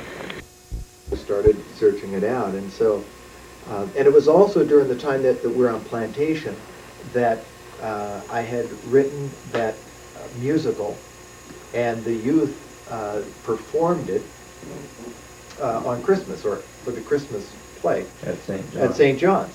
And we were in the main sanctuary, and we had all sorts of lighting effects and A all. big cross, the boy had to stand up like he was being crucified. Brad Thompson. Ron Thompson's boy. Oh, really? Yeah. He was one of the main. He was Jesus. Yeah. That's funny. And his older brother Roger was something. But Gary Zook and lots of kids back then were part of the youth group, and we did this whole musical, and for Christmas, and But that. Pastor that- Fosh and his wife, they were wonderful people. He had Mondays off, and, Disciple Dad. and one of the things he used to love to do was tend his roses. He lived where Craig lives now, in the parsonage, and he had his rose garden out there, and we'd go over sometime and stop to visit, and he'd be out, working on his roses. So, Wonderful God. it was about this time, after we moved back to Grandma Fletcher's, that we didn't have much money, and we decided to sell the car back to Grandpa, or give the car back to Grandpa. We basically gave it back to him. Well, we asked him, I think we asked him if he'd take it over for us. Yeah. And probably offered to take it down there. But I was probably hoping he'd let us keep it, and he did. And he says, oh yeah, he'll take it. And they gave it to Chris. Who proceeded to total. Total it. In fact, Chris broke his back totaling that car. If he Wow. hadn't been drunk, he would have been dead. Yeah. So- But it didn't make me real happy with my dad. But we didn't have a car then. All I had was my bike, which was A Raleigh. a Raleigh 10-speed. And I ended up trading my Raleigh 10-speed bike to Uncle Jim for their 1963 VW van. Oh. The green and white one. So we ended up trading for the van, and I needed to do, whatever work and stuff. But so, we didn't have a car, but we traded the bike for the van. So now we had And the with that van, we used to go up to Mount St. Helens, sometimes several times a week. Well, see, my schedule was, I was off Sunday, off Monday, and half of Tuesday. And so after church on Sunday, sometimes we'd take off and we'd go up to Mount St. Helens on this side, out of Cougar, Lake, not Merrill, Lake Merrill, not Merwin. We'd go back in there and we'd just park and camp. I mean, in the van, we'd sleep in the van, and you'd sleep with us. And, we'd just take some bread and stuff up there, and, because we didn't have enough money to buy anything. Bread and cheese. But we just pull off back in there by the lake, and we camp, or we just go up for the day. We'd go up for the day a lot. And so during that period of time, we would take as many trips as we could up to Mount St. Helens. And then when we lived at Grandma's, we opened up a little thing. American Bible Society would, if you opened up like a place that people could come and get materials, would send you all these materials for free. So Dad put a great big wooden cross in the front yard of Grandma's place. She was gone in California. I mean, a giant wooden cross. And our whole living room was the American Bible Society, like office. Well, you could get tracts and Bibles and Good News for Modern Man. yeah, all sorts of things. And so you distribute them, you'd hand them out. So people would come and avail themselves of those materials. And at the time, you meet all kinds of people. And this one lady came and got to know her and talking to her. And then one day she came, she was all upset. She wanted us to come and help her talk to her sister, who was married, but the guy had gone bonkers and felt like he needed to have another wife. They still wanted to keep this woman, and anyway, the guy was obviously. We would go out on problem. these calls, to talk to people who had, unusual ideas or, biblical perspectives. And We learned a do that. lot. We also got hooked up with a group called Lutheran Youth Alive, LYA, and they did. Similar to Campus Crusade. It was more working with the Lutheran churches, and they would do these conferences, like these youth conferences, and we did one in Portland, at the Portland Hilton, and the old Schnitzer. This was back before it was converted. It was the old theater, and we held the concerts over there. And there was a guy named Dennis Agajanian who was supposed to be the fastest flat picker in the country, and he was a Christian now, and he was over there, and he did a concert, this was back before Christian music even was thought of in terms of It was contemporary still him. Christian music. But he was doing some folk. He was doing See, some folk folksy was stuff. acceptable then. Rock, Larry Norman hadn't even come on the scene yet. And but we do the concerts over there, and then the conferences and things. And so we worked with this group, and you'd have to raise up your own support. And so you'd get people who would send money in to support you, like Campus Crusade. And we had some, and this was during a time when things were really, really tight for us. I mean, when you think about the fact that we weren't making much money, in addition to raising a baby, we had a teenager that we were raising, had to feed and clothe, because Grandma and Grandpa didn't send a dime for his support. And my sister, I think, was living at the house at that time. And we just didn't have any money. And we had stopped, I think, working with LYA for some reason, or we were in the final stages of phasing out, I think, for Southwest Washington. But we had gotten to the point where we were out of food. We had eaten pancakes, I think, for 3 meals a day for, I don't know, the last couple of days. And we were out of food, and we didn't have any money.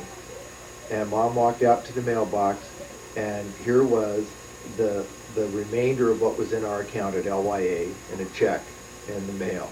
And it was just one of those times where we had eaten the pancakes, you know, for however many days, and it was gone, and there was nothing left. And she goes to the mailbox, and there's a check. In our life, we were poor in a lot of our life. So God used circumstances like that in a lot of our younger years to teach us faith Well, and you girls know, and trust. even when we were living here, the second time, over on 100th Street, you guys went out and picked berries every day for our food money. Because I wasn't making enough coming off the river to make ends meet. And you guys would go pick, and Emily would sleep in the rows, you know, sleep out in the rows of the berry patches, and you guys would pick. Find out And, how much we made that day. It was what we bought at the grocery you know, store. which was usually $6-7 bucks. $7. And that's what we ate on, and that wasn't all that long ago.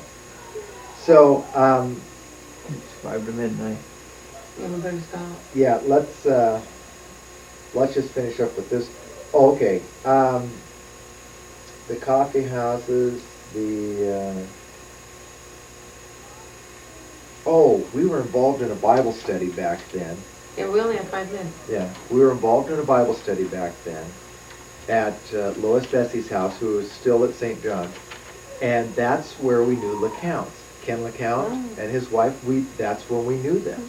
Was back then, it was during this period of time, we were at a Bible study on the other side of town with them. You taught that Bible study. Yeah, I taught that Bible study, and that's where we met Harbisons, David and Janet, and then eventually Rick, who then started spending a lot of time with us, and then ended up marrying Karen.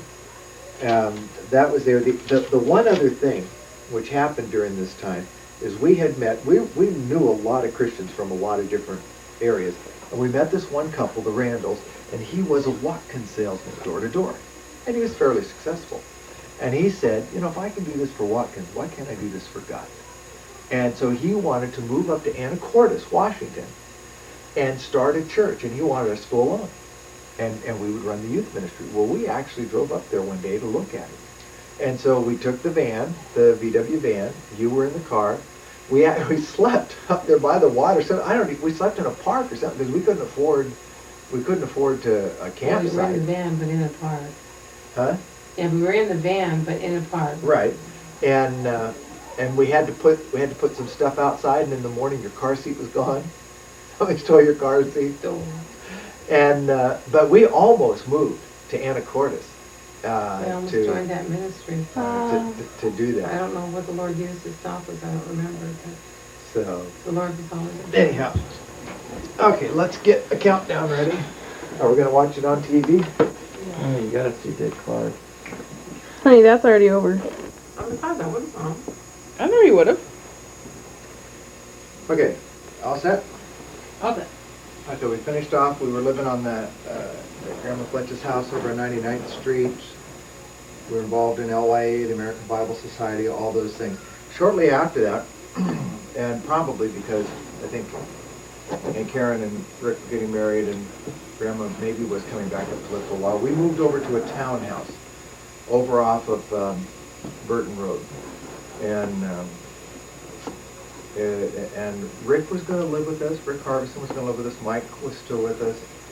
And we moved over there, and we had a unusual landlord. And he was always around. You'd get up in the morning and open up the curtains, and he'd be there in the backyard. He'd walk in the apartment when we were gone, anytime we went. So obviously he wouldn't be able to It was nerve-wracking. function by today's standards. So we didn't stay there very long. In fact, we don't have any memories of I remember having the Bible study there with the youth. The youth would come over. yeah. They'd come over and meet in the living room there. Were we at Grace yet? You know that stick chair you have in your living room? No, I don't think so. That was brought over to us by Greg Luce, I think, when he was moving, and we were in that townhouse there, yeah. I remember I didn't have a vacuum, and it had carpeting throughout the entire house. Even the kitchen had what was then called, like kitchen bath carpeting. Remember they used to have Yeah, that? it's like an indoor outdoor. I had no vacuum. Oh, I always had to sweep those rugs. oh, If I dropped flour on the floor, that was awful. About this time, we got a call from Grace Lutheran Church up on the Heights, and they wanted a youth person, sort of a lay worker youth person, who had some charismatic background, and they knew we had, and because they were going through sort of a charismatic renewal up there. Pastor Bauer had gotten involved in the charismatic movement, and they were doing, It was a big deal in Lutheran Church. Yeah. oh yeah, Very divisive. well, I could get you, Fired. yeah, in a hurry. So, that Wisconsin Synod. yeah, no, that was Missouri. Yeah, I know. Oh, Because the Wisconsin Synod was probably going, I don't know. Yeah. so we had, we prayed about it and decided to go up there to work. We were excited about it, and ran the youth program up there for about 6 months. And we moved up to the place on 106, right where Walmart is now, or right behind where Walmart is now. A real nice place.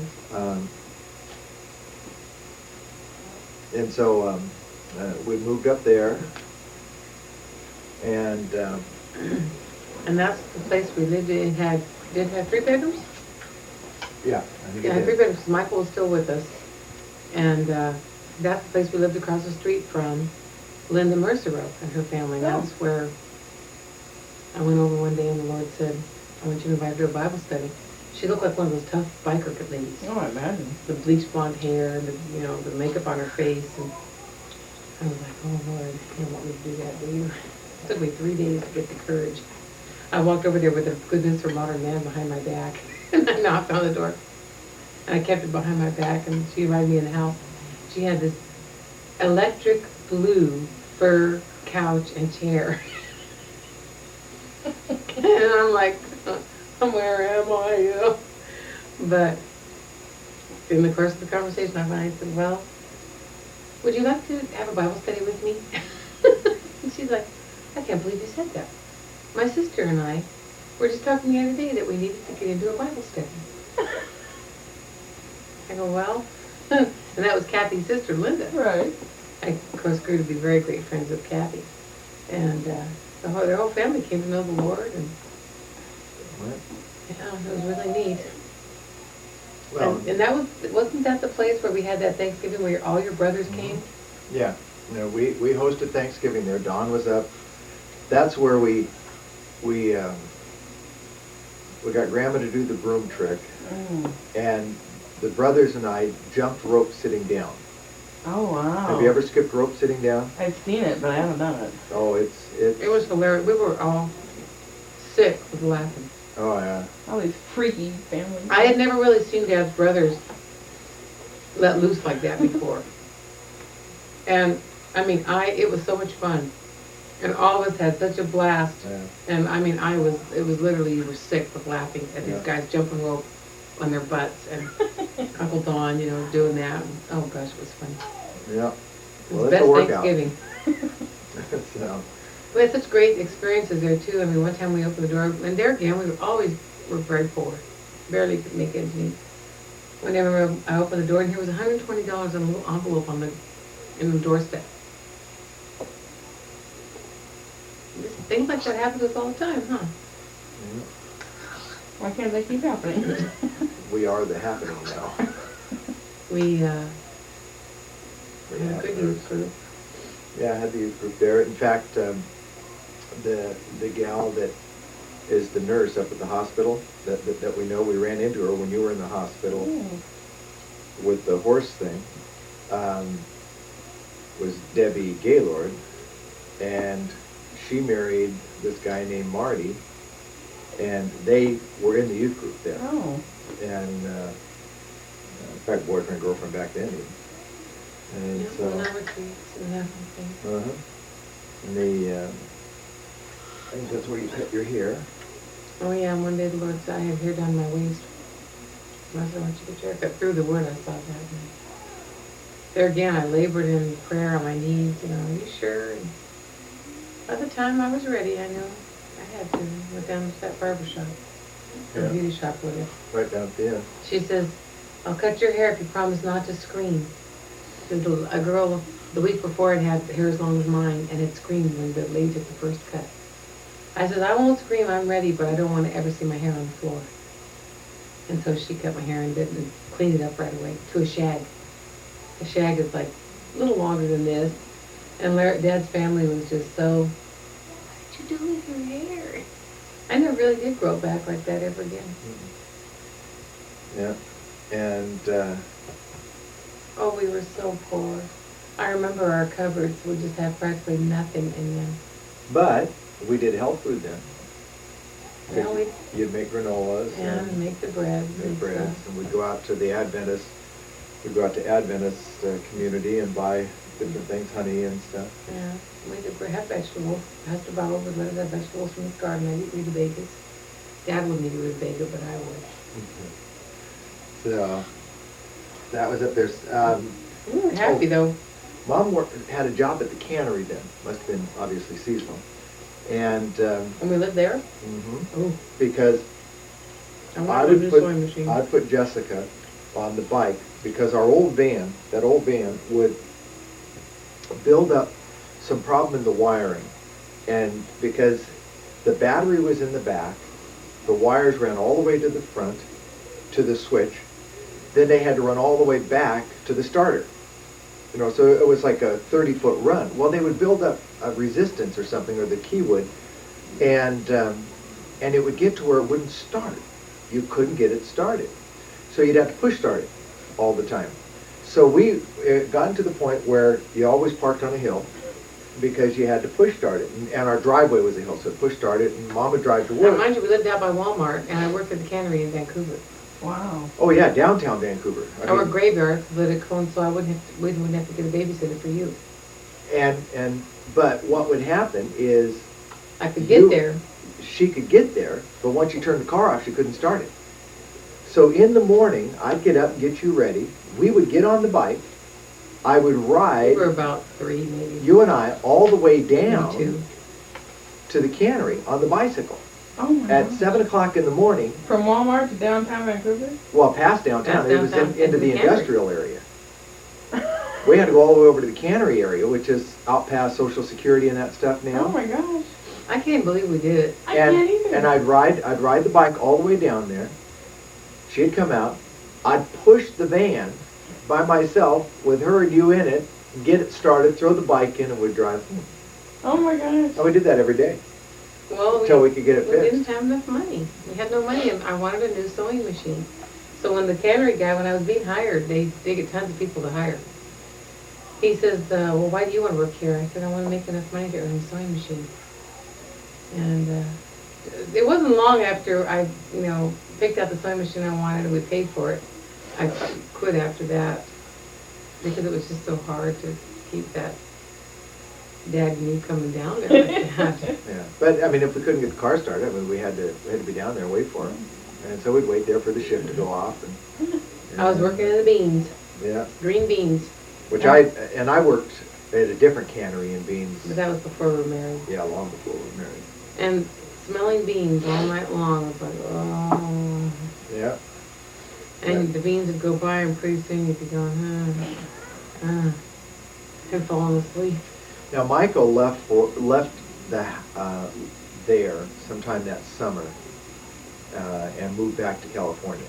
So there was a period of time from probably late summer, maybe August, through the first of the year, where he wasn't living with us, so we didn't have anybody living with us there. I remember Christmas here though, Yeah, where we had one. yep. Yeah, we did. I remember that too.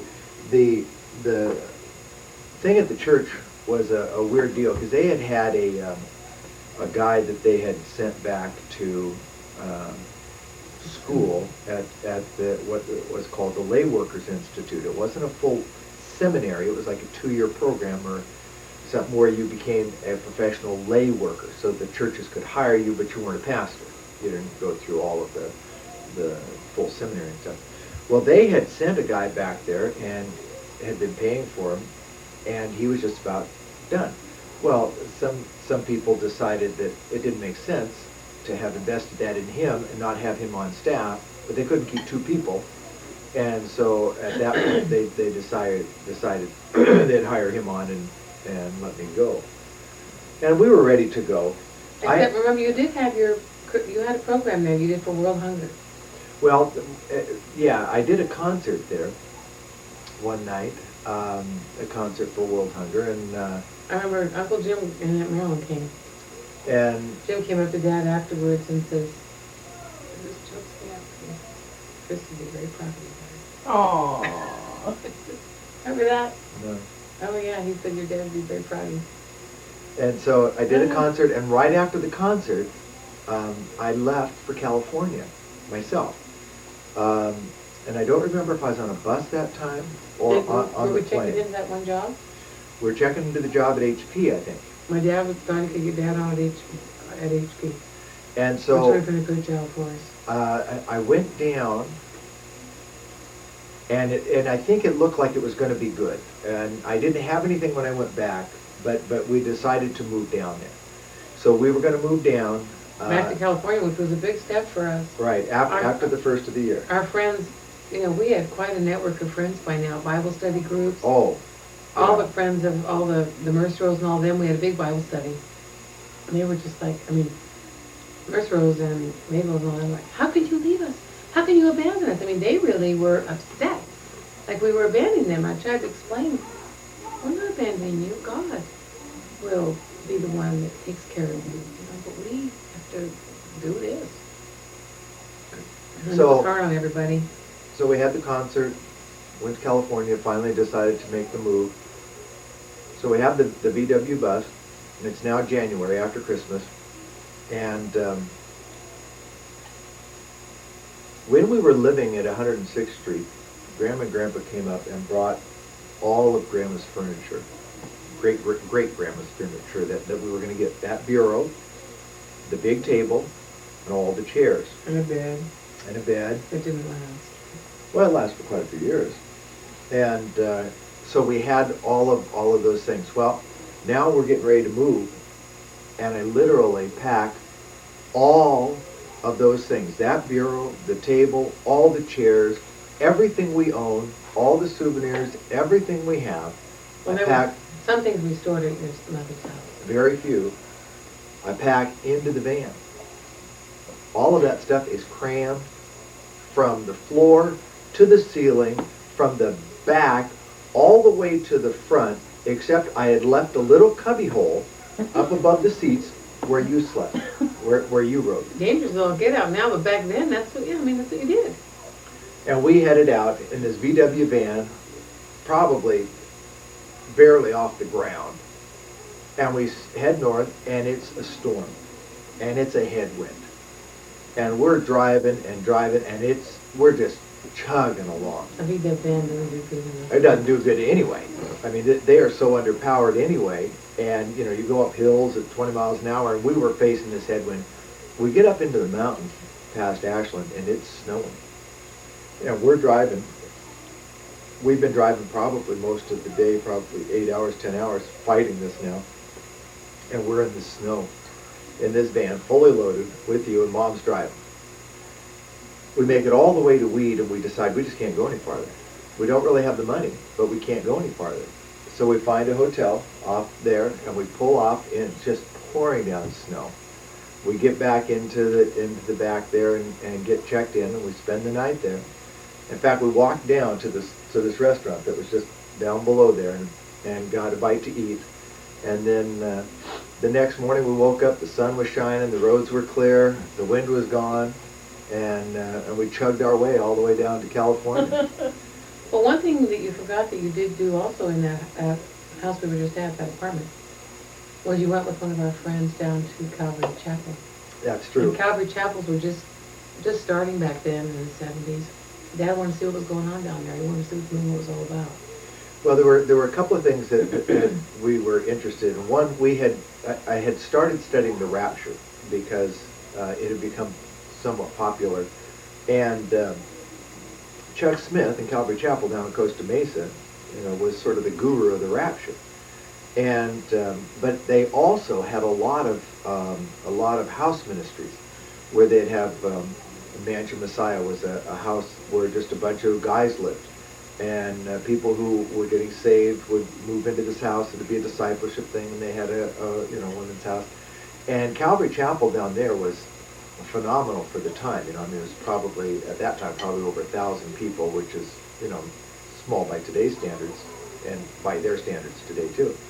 Big for a church. Oh, If it was and Catholic. it was coming out of the Jesus movement in the early 70s in Southern California, and that's where Calvary Chapel started. It started as a Bible study. So Chuck Smith was a great Bible teacher, but he was from a fundamentalist background and taught the Rapture and so I wanted to know from him, what were the biblical proofs of the Rapture. And then we wanted to look at these house ministries because we had always been looking at more of a communal expression of the church. So we drove all the way down there, and Greg Luce's, he had a VW van, a much newer one, a camper van in fact. Drove all the way down there and spent, I don't know, probably a week or so Yeah, I think so. down Even there. I was staying home. And checked it all out, and came back up, and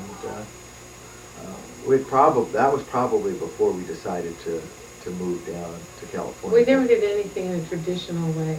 Just what Dad and I were never traditional yet now. But that was an unusual thing for people to do. Yeah. Just take off and do things like that. Yeah. So, Then we got to California and must have stayed with the folks for a while. a short time, we went back to the folks' place, and then I got an interview. In the with Hewlett Packard, and I'm sure Dad got it arranged and My all. dad was so happy that Dad would finally get it, because Hewlett Packard's the kind of place you would Right. go up the ladder. And, yeah, and this was entry level. It was like maintenance and all. And so I went in and did the tests or whatever, and did the interview, and that went fine. And so he said, everything looks good. Go get the physical, and then report back here. So I went and took my physical, and they did X-rays and stuff. And so I went back and we went over all of the insurance options and everything. We and never had insurance. If anything put us in debt all the time, it was your medical kids' bills, medical constantly. bills, And so So it was a job that had insurance. everything, well, and a future, and everything was set, It was and so I was supposed to start, I think, like on a Monday or something, and Thursday or Friday, he called me and said, No, Dad came home and he was crestfallen. yeah, but I had to call the guy, because he told me on the phone. Oh, I thought Dad told you. No, this guy told me. Oh, Dad was so upset. He said, we got your x-rays back, and you have a lower back condition that the Orthopedic Association or whatever says, you shouldn't lift more than 25 pounds. And so this job requires, lifting 50, pounds to 100 pounds. And so, we're not going to be able to hire you. And yeah, it was a shock. Well, one of the things Dad was so upset about is he found out later that they actually hired a woman for that job who by law couldn't lift more than 25 pounds. But back then, it was also the beginning moves of integrating women and minorities into your companies. But And the white male, yeah. forget it. But they didn't do it for that reason. But it was one of those kickers where, they could have hired, me with, I won't lift more than 20. And I said, what are you talking about? I do it all the time. No, but there's a risk, a danger, and that sort of thing. So, and they didn't have another spot open for me, and so we didn't get that. Oh, So I ended up.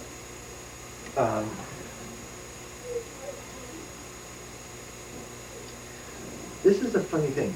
We have one recollection, and we've had a hard time pinning it down because we can't even remember the street name.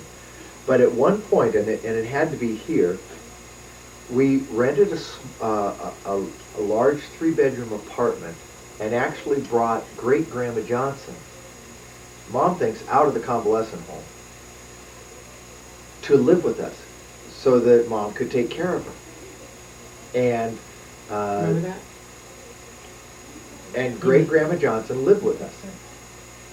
Was it like a 2-story place? No, No, I don't remember. but it was a nice big place, had a fireplace, real nice apartment. And it had a master. We had the master bedroom. It had no. I No, think we gave Grandma had her the the master master bedroom. bedroom because it had a master bath. How funny. And we had her furniture, so she could sleep back in her old bed and all. Right.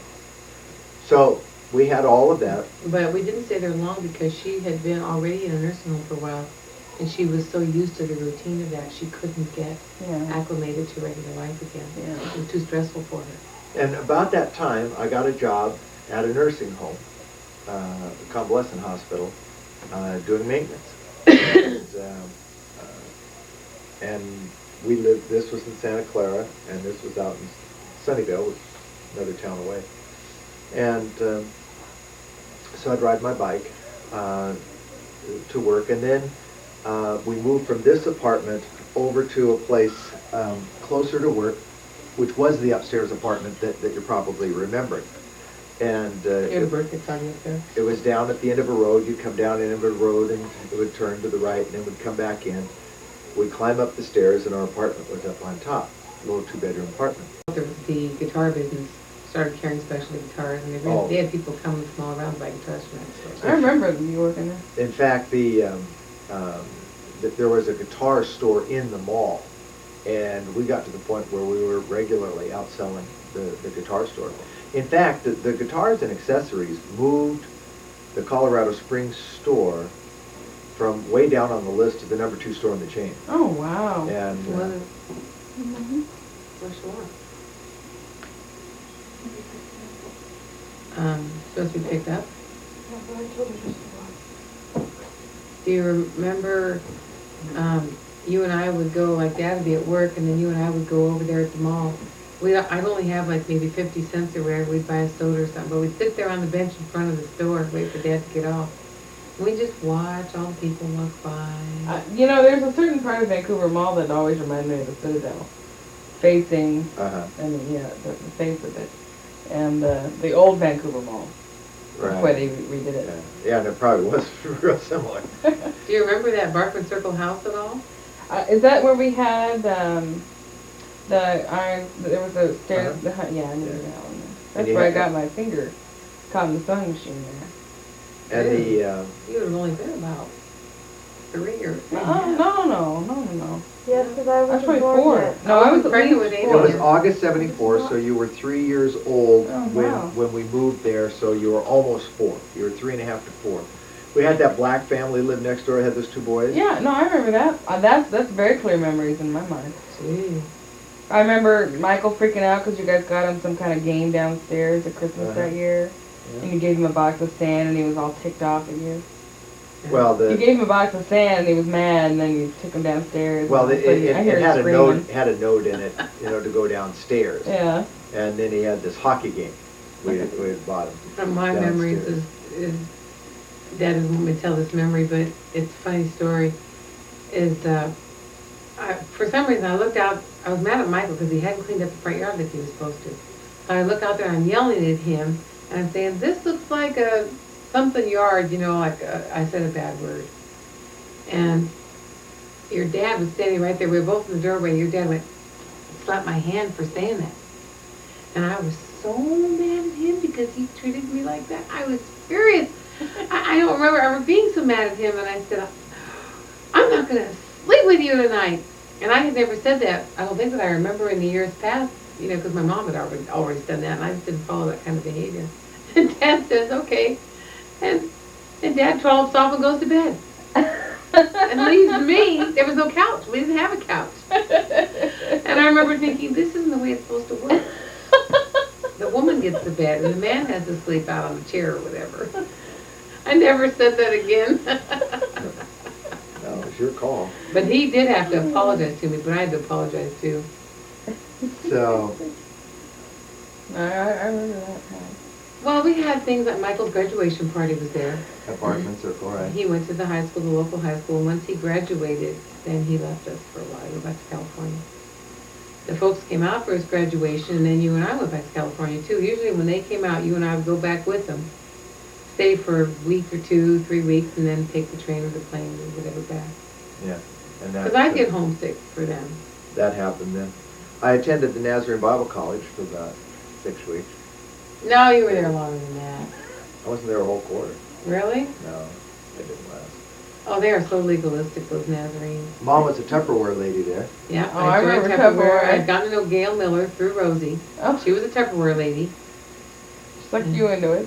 Yeah, but I got some good deals. I got a lot of nice Tupperware. Oh, Tupperware, I remember Tupperware, yeah. And it Yeah. was the ugly green stuff and the Oh, I like orange the gold. stuff and. Oh, yeah, the orange. There was a time there where I was making $135 a check Oh my every gosh. 2 weeks, and our rent was $195, Oh my and we gosh. had no food. In fact, Dell and Rosie showed up one time.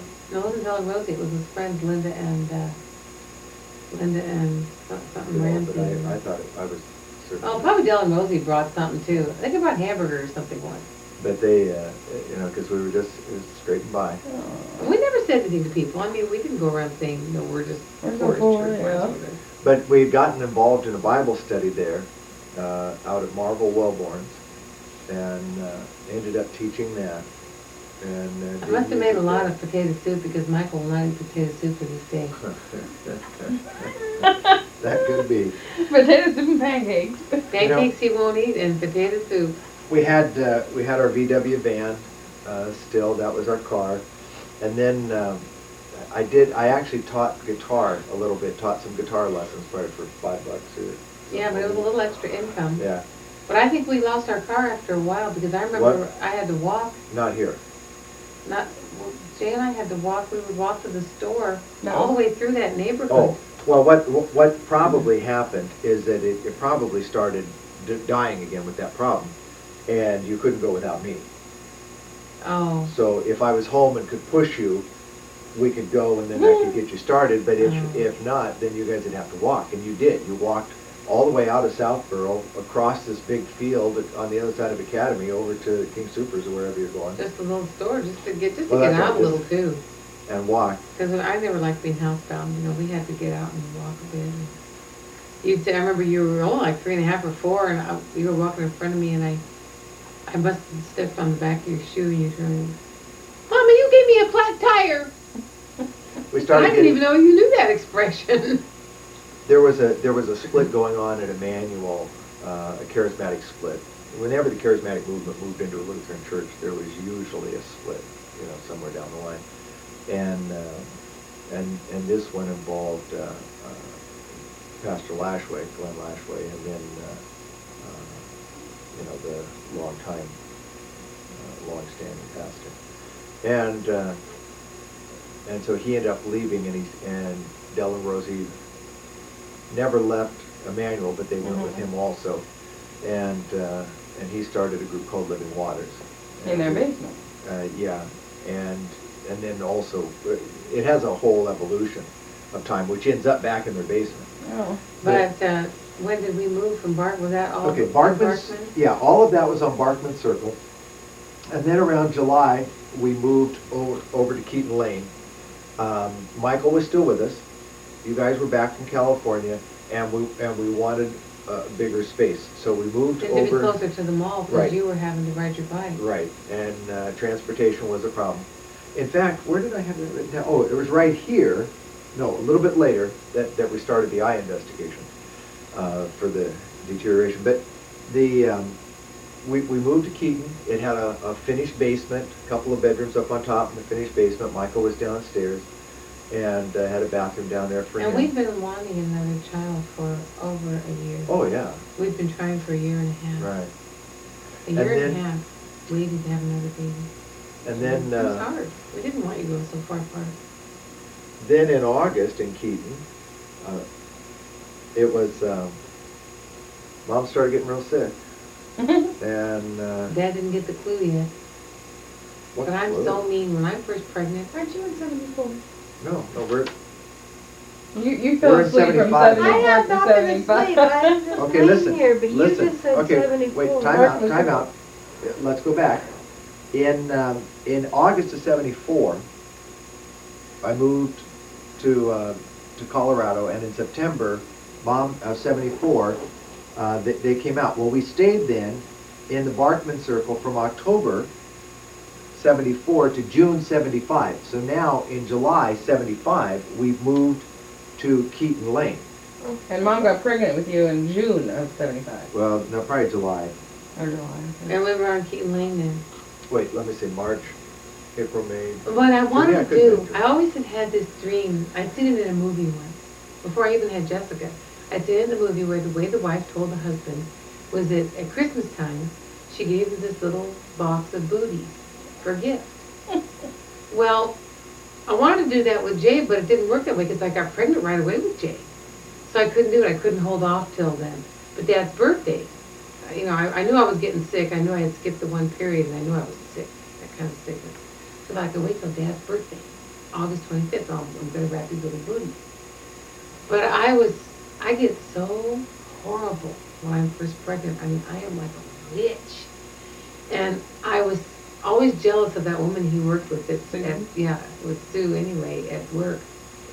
And so I made your dad's life a living hell. Finally one day he came home for lunch, and I remember I was just so awful and horrible to him.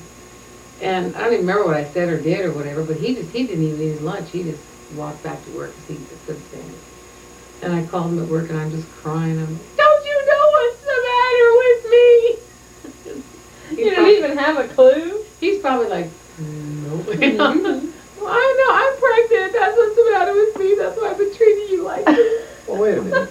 I'm looking for booties. I'm not looking for getting the boot. Oh, you got the boot. And then we were so happy that we were going to have another one.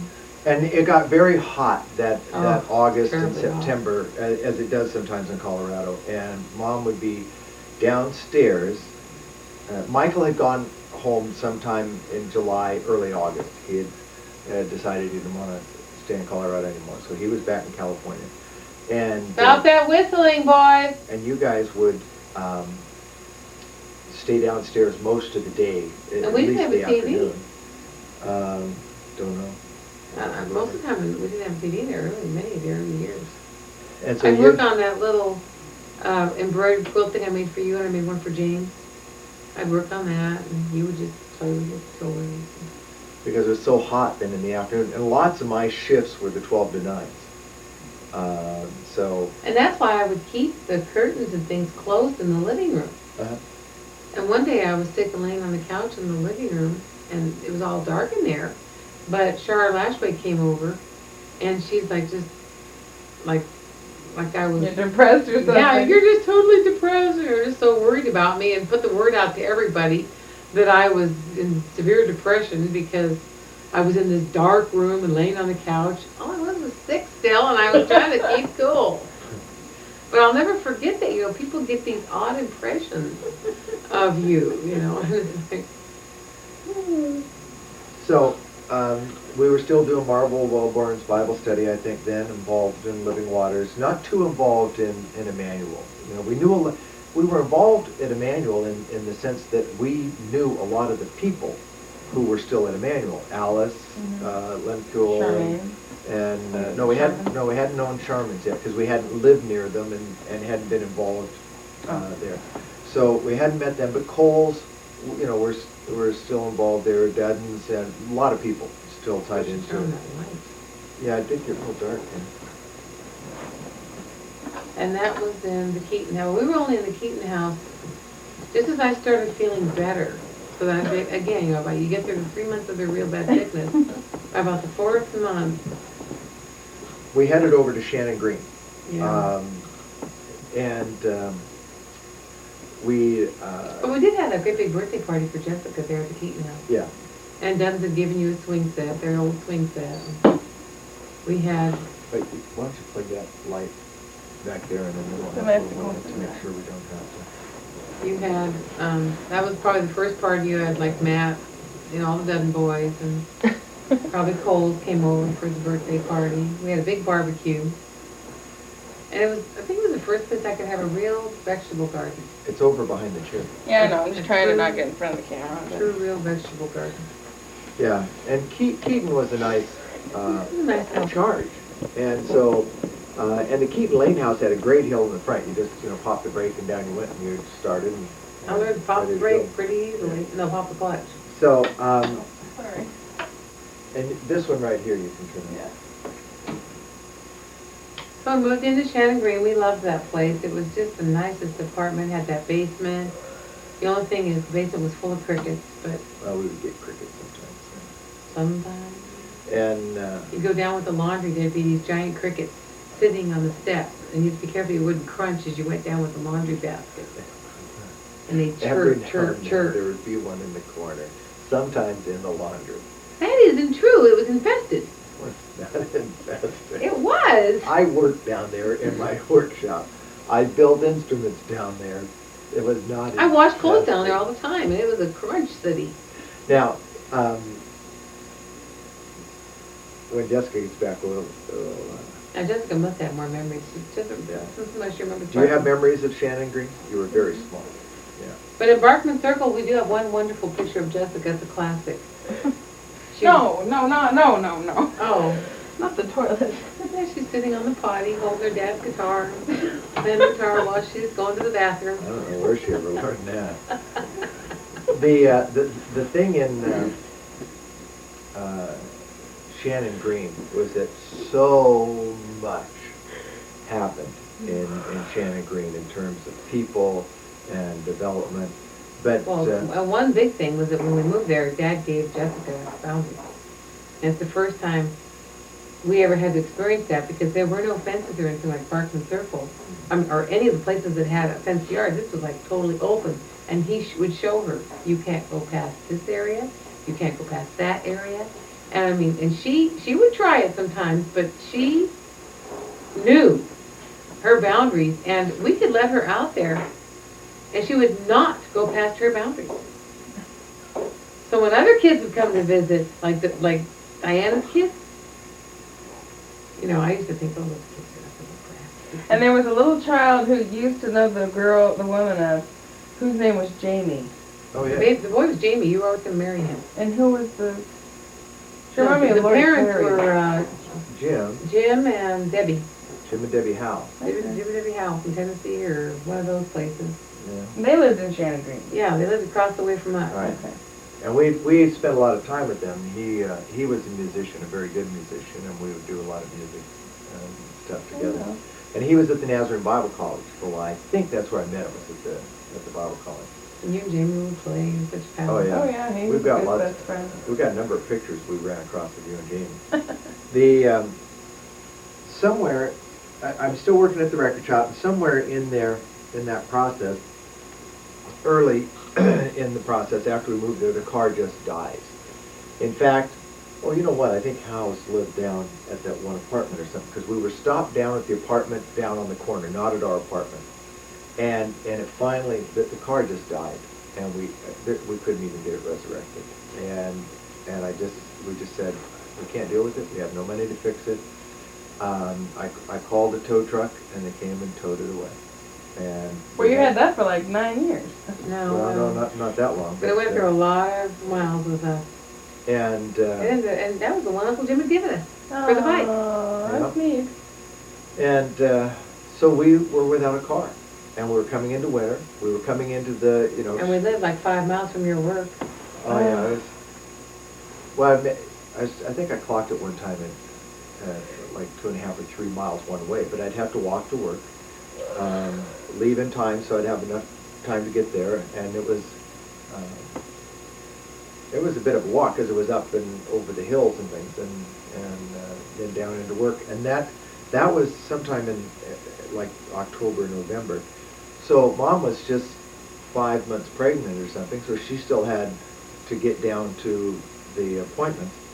In downtown Colorado Springs. Right, and so we have journal entries of when she would take you and of course Amy in the pregnancy on the bus and I'd go too sometimes, would take the bus down to make her pregnancy. I remember the doctor's name was Dr. Purd, and I had him for both Amy and Emily. And they were just starting what did the hospital build? They had just built, not the rooms yet, but where you could go into the labor. For a while they had a glass wall where you could bring the baby in on one side and the siblings in on the other side. I remember think that. You saw Amy there. And Yeah, I talked did. to her But on I the mean, phone. when, for the labor, for you to be there. Oh, for labor was was new. different. It was interesting because they accommodated the fathers in the delivery room, but they also had a very nice father's waiting room. And but so we had no car. We're getting a little bit ahead of ourselves. We had no car then, and so I had a friend who worked across the hall at KG Men's store, who would loan us his car once. Van, wasn't it? Huh? Oh, no, it was the car. His name was Ed, or, Emiliano? oh, Emiliano, Joe. Yeah, Joe. Would loan us his car so we could go grocery shopping. Oh. And so we'd borrow a car and we'd go grocery shopping, come home, get the car back to him, And once a week we go to Lamaze, and so Duns would let us use the car then. right, and so because we went to birthing classes, but we had no car. And then... Jay and I would have nice little outings. We would walk up to the King Supers, Right. buy the chocolate covered donuts. I remember cases. And then come there was back. also a King Supers cafe there. Every now and then, if we were really rich and had like $5, you know, we could have a little bit of lunch there. And so we were, we had a bad winter that year with a lot of snow. And so I had met a guy through I think Emiliano, a guy who worked across, just down a few stores at Florsheim, a guy named Tom. And Tom needed a place to stay, and I needed a pair of boots. And he said, how about if I buy you a pair of boots and put me up for a month, it'd be like rent, so I'll stay for a month or 2 months. And so we did. So I got, it was like a $60 pair of boots, the big heavy-duty hiking boots. We set up a bedroom downstairs in Yeah. the basement. And He used to rinse his teeth with bleach. and so I would, he got the shoes for half price, so it's $30. But I just He was thought, in heaven. oh, God, to have a pair of shoes like that. And all the walking you did, you had Yeah. to have And decent that was shoes. Shannon Green. And so I still have the backpack. I traded something for a backpack.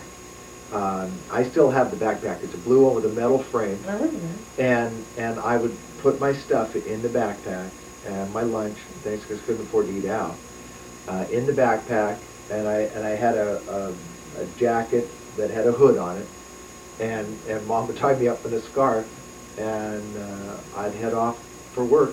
And I had these different spots. There was an apartment that was about, not quite halfway, and the apartments there are lots of times enclosed, so you have outside doors and you come into a central hallway. And I would come to that one, and I'd walk off the street down to the parking lot, and I'd go into the apartment and walk down the street, the length of the Or hallway, the apartment. just so I could warm up to get, and then I'd get to the far end, and then I had to get back out and I'd get back on the street and keep going. But I would find different ways to cut through things that were warm Oh, my God. on the way to And work. he'd come home and be just covered, his beard and mustache and everything be nothing but solid ice. I remember those. You remember that? Oh, yeah. In fact, when I'd go to work, I'd have to stop and thaw out and get myself put together and brushed off and everything before I went into work. And That apartment had lots of plants. We had tons of house plants in Yeah. that apartment.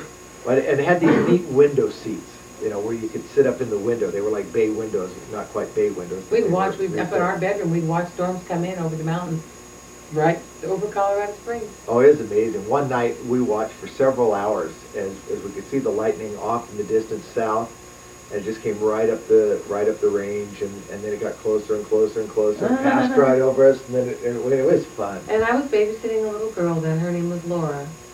And she's the one I would put you in that little closet for your nap. Okay. She colored all over the closet, I guess.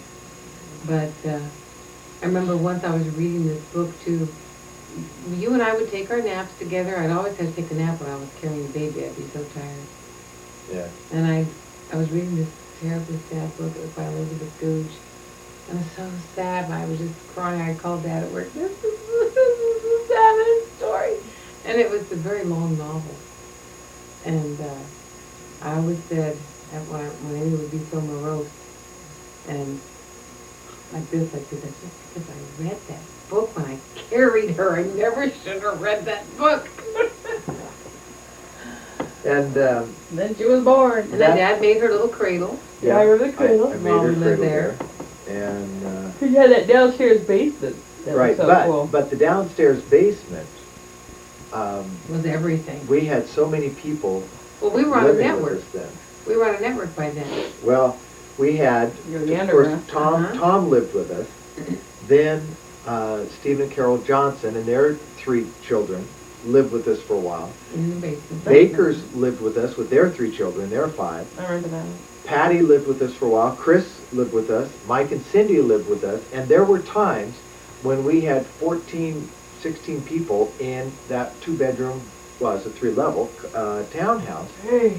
And it was so much, we had blankets hung across the basement, dividing it into rooms. Oh my gosh. So people would have a little privacy. And people, because you're on that network, Christians coming through town would know what house to go to. That would be a if they place they needed- could eat and sleep. Yeah. So we'd get people that we didn't even know. In the middle of the night, somebody was knocking on the door. I opened up the bedroom window and I yelled down to him, "Is this Fletch House?" Oh my Yeah. gosh. Johnson said we could stay here for the night. Okay, I'll be right down. We went down, let him in. I remember a lot of lasagna at that house. Yeah, I do, and I remember my train birthday party. At that Yeah, house. your train birthday cake, every little cake was a different car with a train. Yeah. It turned out cute. And Uncle Chris and I made a Cookie Monster plaster Paris, Oh, I remember that. and we painted it together. And you'd always have to stand on a chair and wash the dishes. Yeah, that was always a good hobby. We had Chris there one time when Daryl wasn't there. Diana and the twins and Delaney were there, and we were sitting down at the table eating, and Uncle Chris and I got to joking about something that was gross, worms or bugs or something. Probably eat spaghetti. And all of a sudden, Diana gets up and she leaves, and we're just laughing and we're going off, and all of a sudden we hear her in the bathroom throwing up. Oh! We had made her sick. And she had to get up from the table. What a- and leave. Well, we had a nice Christmas there, and Very probably nice a couple Christmas, nice Christmases yeah. Oh, I remember a great Christmas. there at that place. Yeah, waiting for Dad to come, you know, because Yeah, he we're had to waiting walk for Dad to come home, home. and We couldn't open our presents till he got home. he got home and it was full of snow. Yeah, And I was still carrying Amy Yeah. that March then. right. But they were scaring us about having Amy because you would come so fast. Right. And since we didn't have a car, they were like, you've got to be near the hospital. Da, da, da. So that one day Dad was at work and I was starting to feel pressure. Well, no, But up until that point, we they had a whole, they actually had us bake sheets have a whole set ready. and have everything sterilized and ready to go In because you had come so fast and because, again, we didn't even have a car. Now, 911 wasn't in effect back then. You couldn't call 911 and they'd be there and you'd take you in. No. You know, you'd have to call an ambulance and $1,000, thing. So it wasn't even an option. You know, Besides, all of our friends were pretty what we didn't home mention, birth type things, what we didn't mention Call it was, Johnson. I have it written down here. Maybe I'll get to it here. No, there's plenty of other things to do here. Oh, here it is, yeah. That was where we were living. Oh, of course it was. When you went in the hospital Well, for the after Christmas. yeah. Yeah, And so, I remember that. We had a good Christmas. We took you to see Snow White, and then we took you home to the hospital. and you were still inside, Mom. But it was terrible when she started getting them. We thought they were vaginal infections that she was getting. And they found out that wasn't what it was, so they wanted to take x-rays. And they wouldn't let me be with her because I was carrying you. And I would stand outside the door. I could hear her in there, "Doctor, would you hold my hand? Doctor, where's my mommy? Doctor," and I mean, my heart was just breaking. I can remember. I can even tell you what the room looked like. Oh, it was horrible. It was And then- terrible, and then- terrible. Then she had to go into the hospital, and We knew right after Christmas we'd be taking her in the hospital, because And they so- wanted to do a cystectomy. somebody drove us down there, Dropped us off, we had no car. had no car. And the hospital was right across from Emmanuel Church, but we weren't real involved with Emmanuel No, yet. uh-uh. We had, I think, did we even have $5 when we got dropped off there? I don't think so, because We didn't have any money. we didn't have any money for food, and I remember, we slept there all night, of course, and. Well, we thought we'd be able to sleep in the room with her, at least me. But none of the nurses would let us. All of them were very hostile about us even being there. So they made us sleep on the floor of the waiting room. But Me. I remember, I was I went 7 months outside and pregnant. found a place to lay down outside and sleep because I was so tired.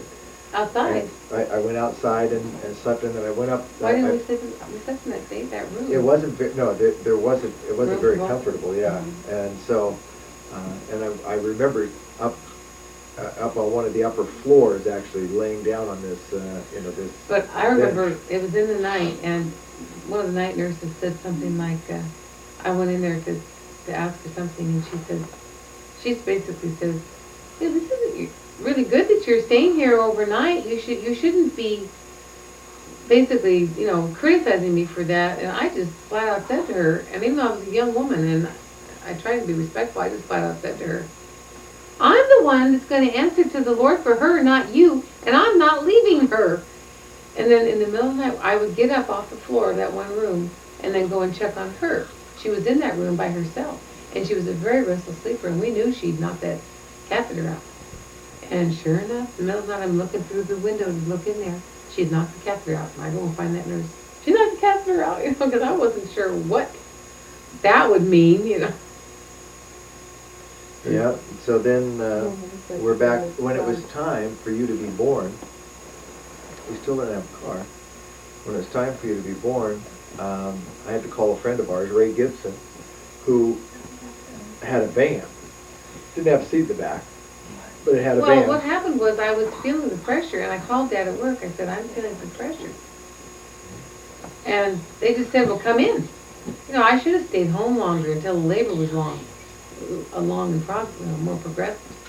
But they scared us, and so Dad had to call his friend. Did he pick you up at work first, or did you Yeah. ride your bike home? No, he must have picked me up at work. I did have a time when I rode my bike to work, Graham, which was I hard. would like you to be quiet, please, during this time.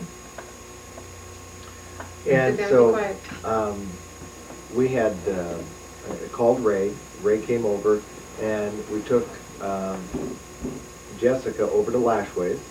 No, I couldn't get into the seats in the front of that van. I was in some, early labor. I had to sit on the floor in the back of that old van Wow. and jumbling like this all the way to drop Jessica off first. Yeah, and then he drove us down to the hospital, and he stayed. Rather than having the van. He stayed, and we checked in, and she was in labor, but then it stopped. But because of the circumstances, the quick first delivery and all, they didn't want to send us home. So they broke the water and gave her some Pitocin, which, if I could do it over again, I would have just said, let me go home. Yeah.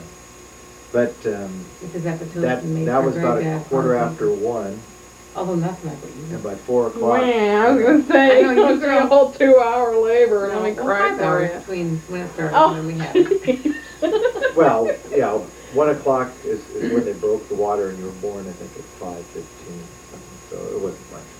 So, No, but they're hitting the bird seat against the window. yeah. Oh, you scared them. They kicked him. Huh? Yeah, I'll go for it. We can take a break. I should make some pizza. Now, where are we at? Amy's just been born. Well, we didn't say anything about her bird. No, we'll pick up on it. Well, we've made it through 1976. And I don't eat all the time. Every time I'm in the camera, I That's eat right, we're something. not through 76. We're in March. But that would be the time I'm sitting down eating. Speaking of which, where's that place?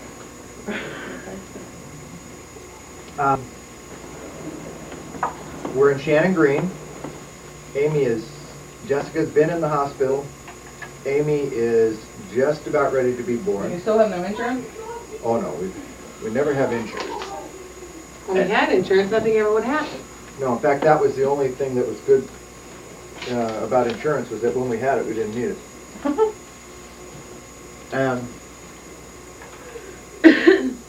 So, you're in the hospital.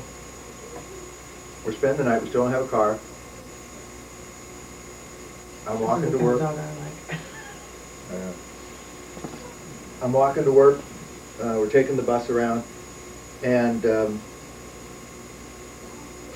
you know, even so, isn't this during the time when we took Jessica to the Winnie the Pooh movie? Yeah. We borrowed that. That was one of the times we had our shopping day with that car that he let us borrow. So we also took Jessica to see Winnie the Pooh. We did our shopping that day. Do you remember that theater? Whenever we would get a car, it would be so fun because we could just do anything we wanted. So, But we never went through like when Amy was born. well, we're not there yet. Oh, okay. So, actually, we went through the part of when she was in labor. We called a friend. Mom rode in the back of the van. We're at the hospital. They didn't want to send her home. Yeah, we went through the. I was 25 years old. I think we were 24 even. Was I 19 when I had Jake? You were turning 20 that November. So she was turning 25 when she had it. And I remember there was a father's waiting room that had an old-fashioned, a modern, old-fashioned style radio, some couches. Ray Gibson would wait for me over there. I remember that. And I could go in and out during, from labor, and I'd go give them post-op. And then when it's time to go, they shipped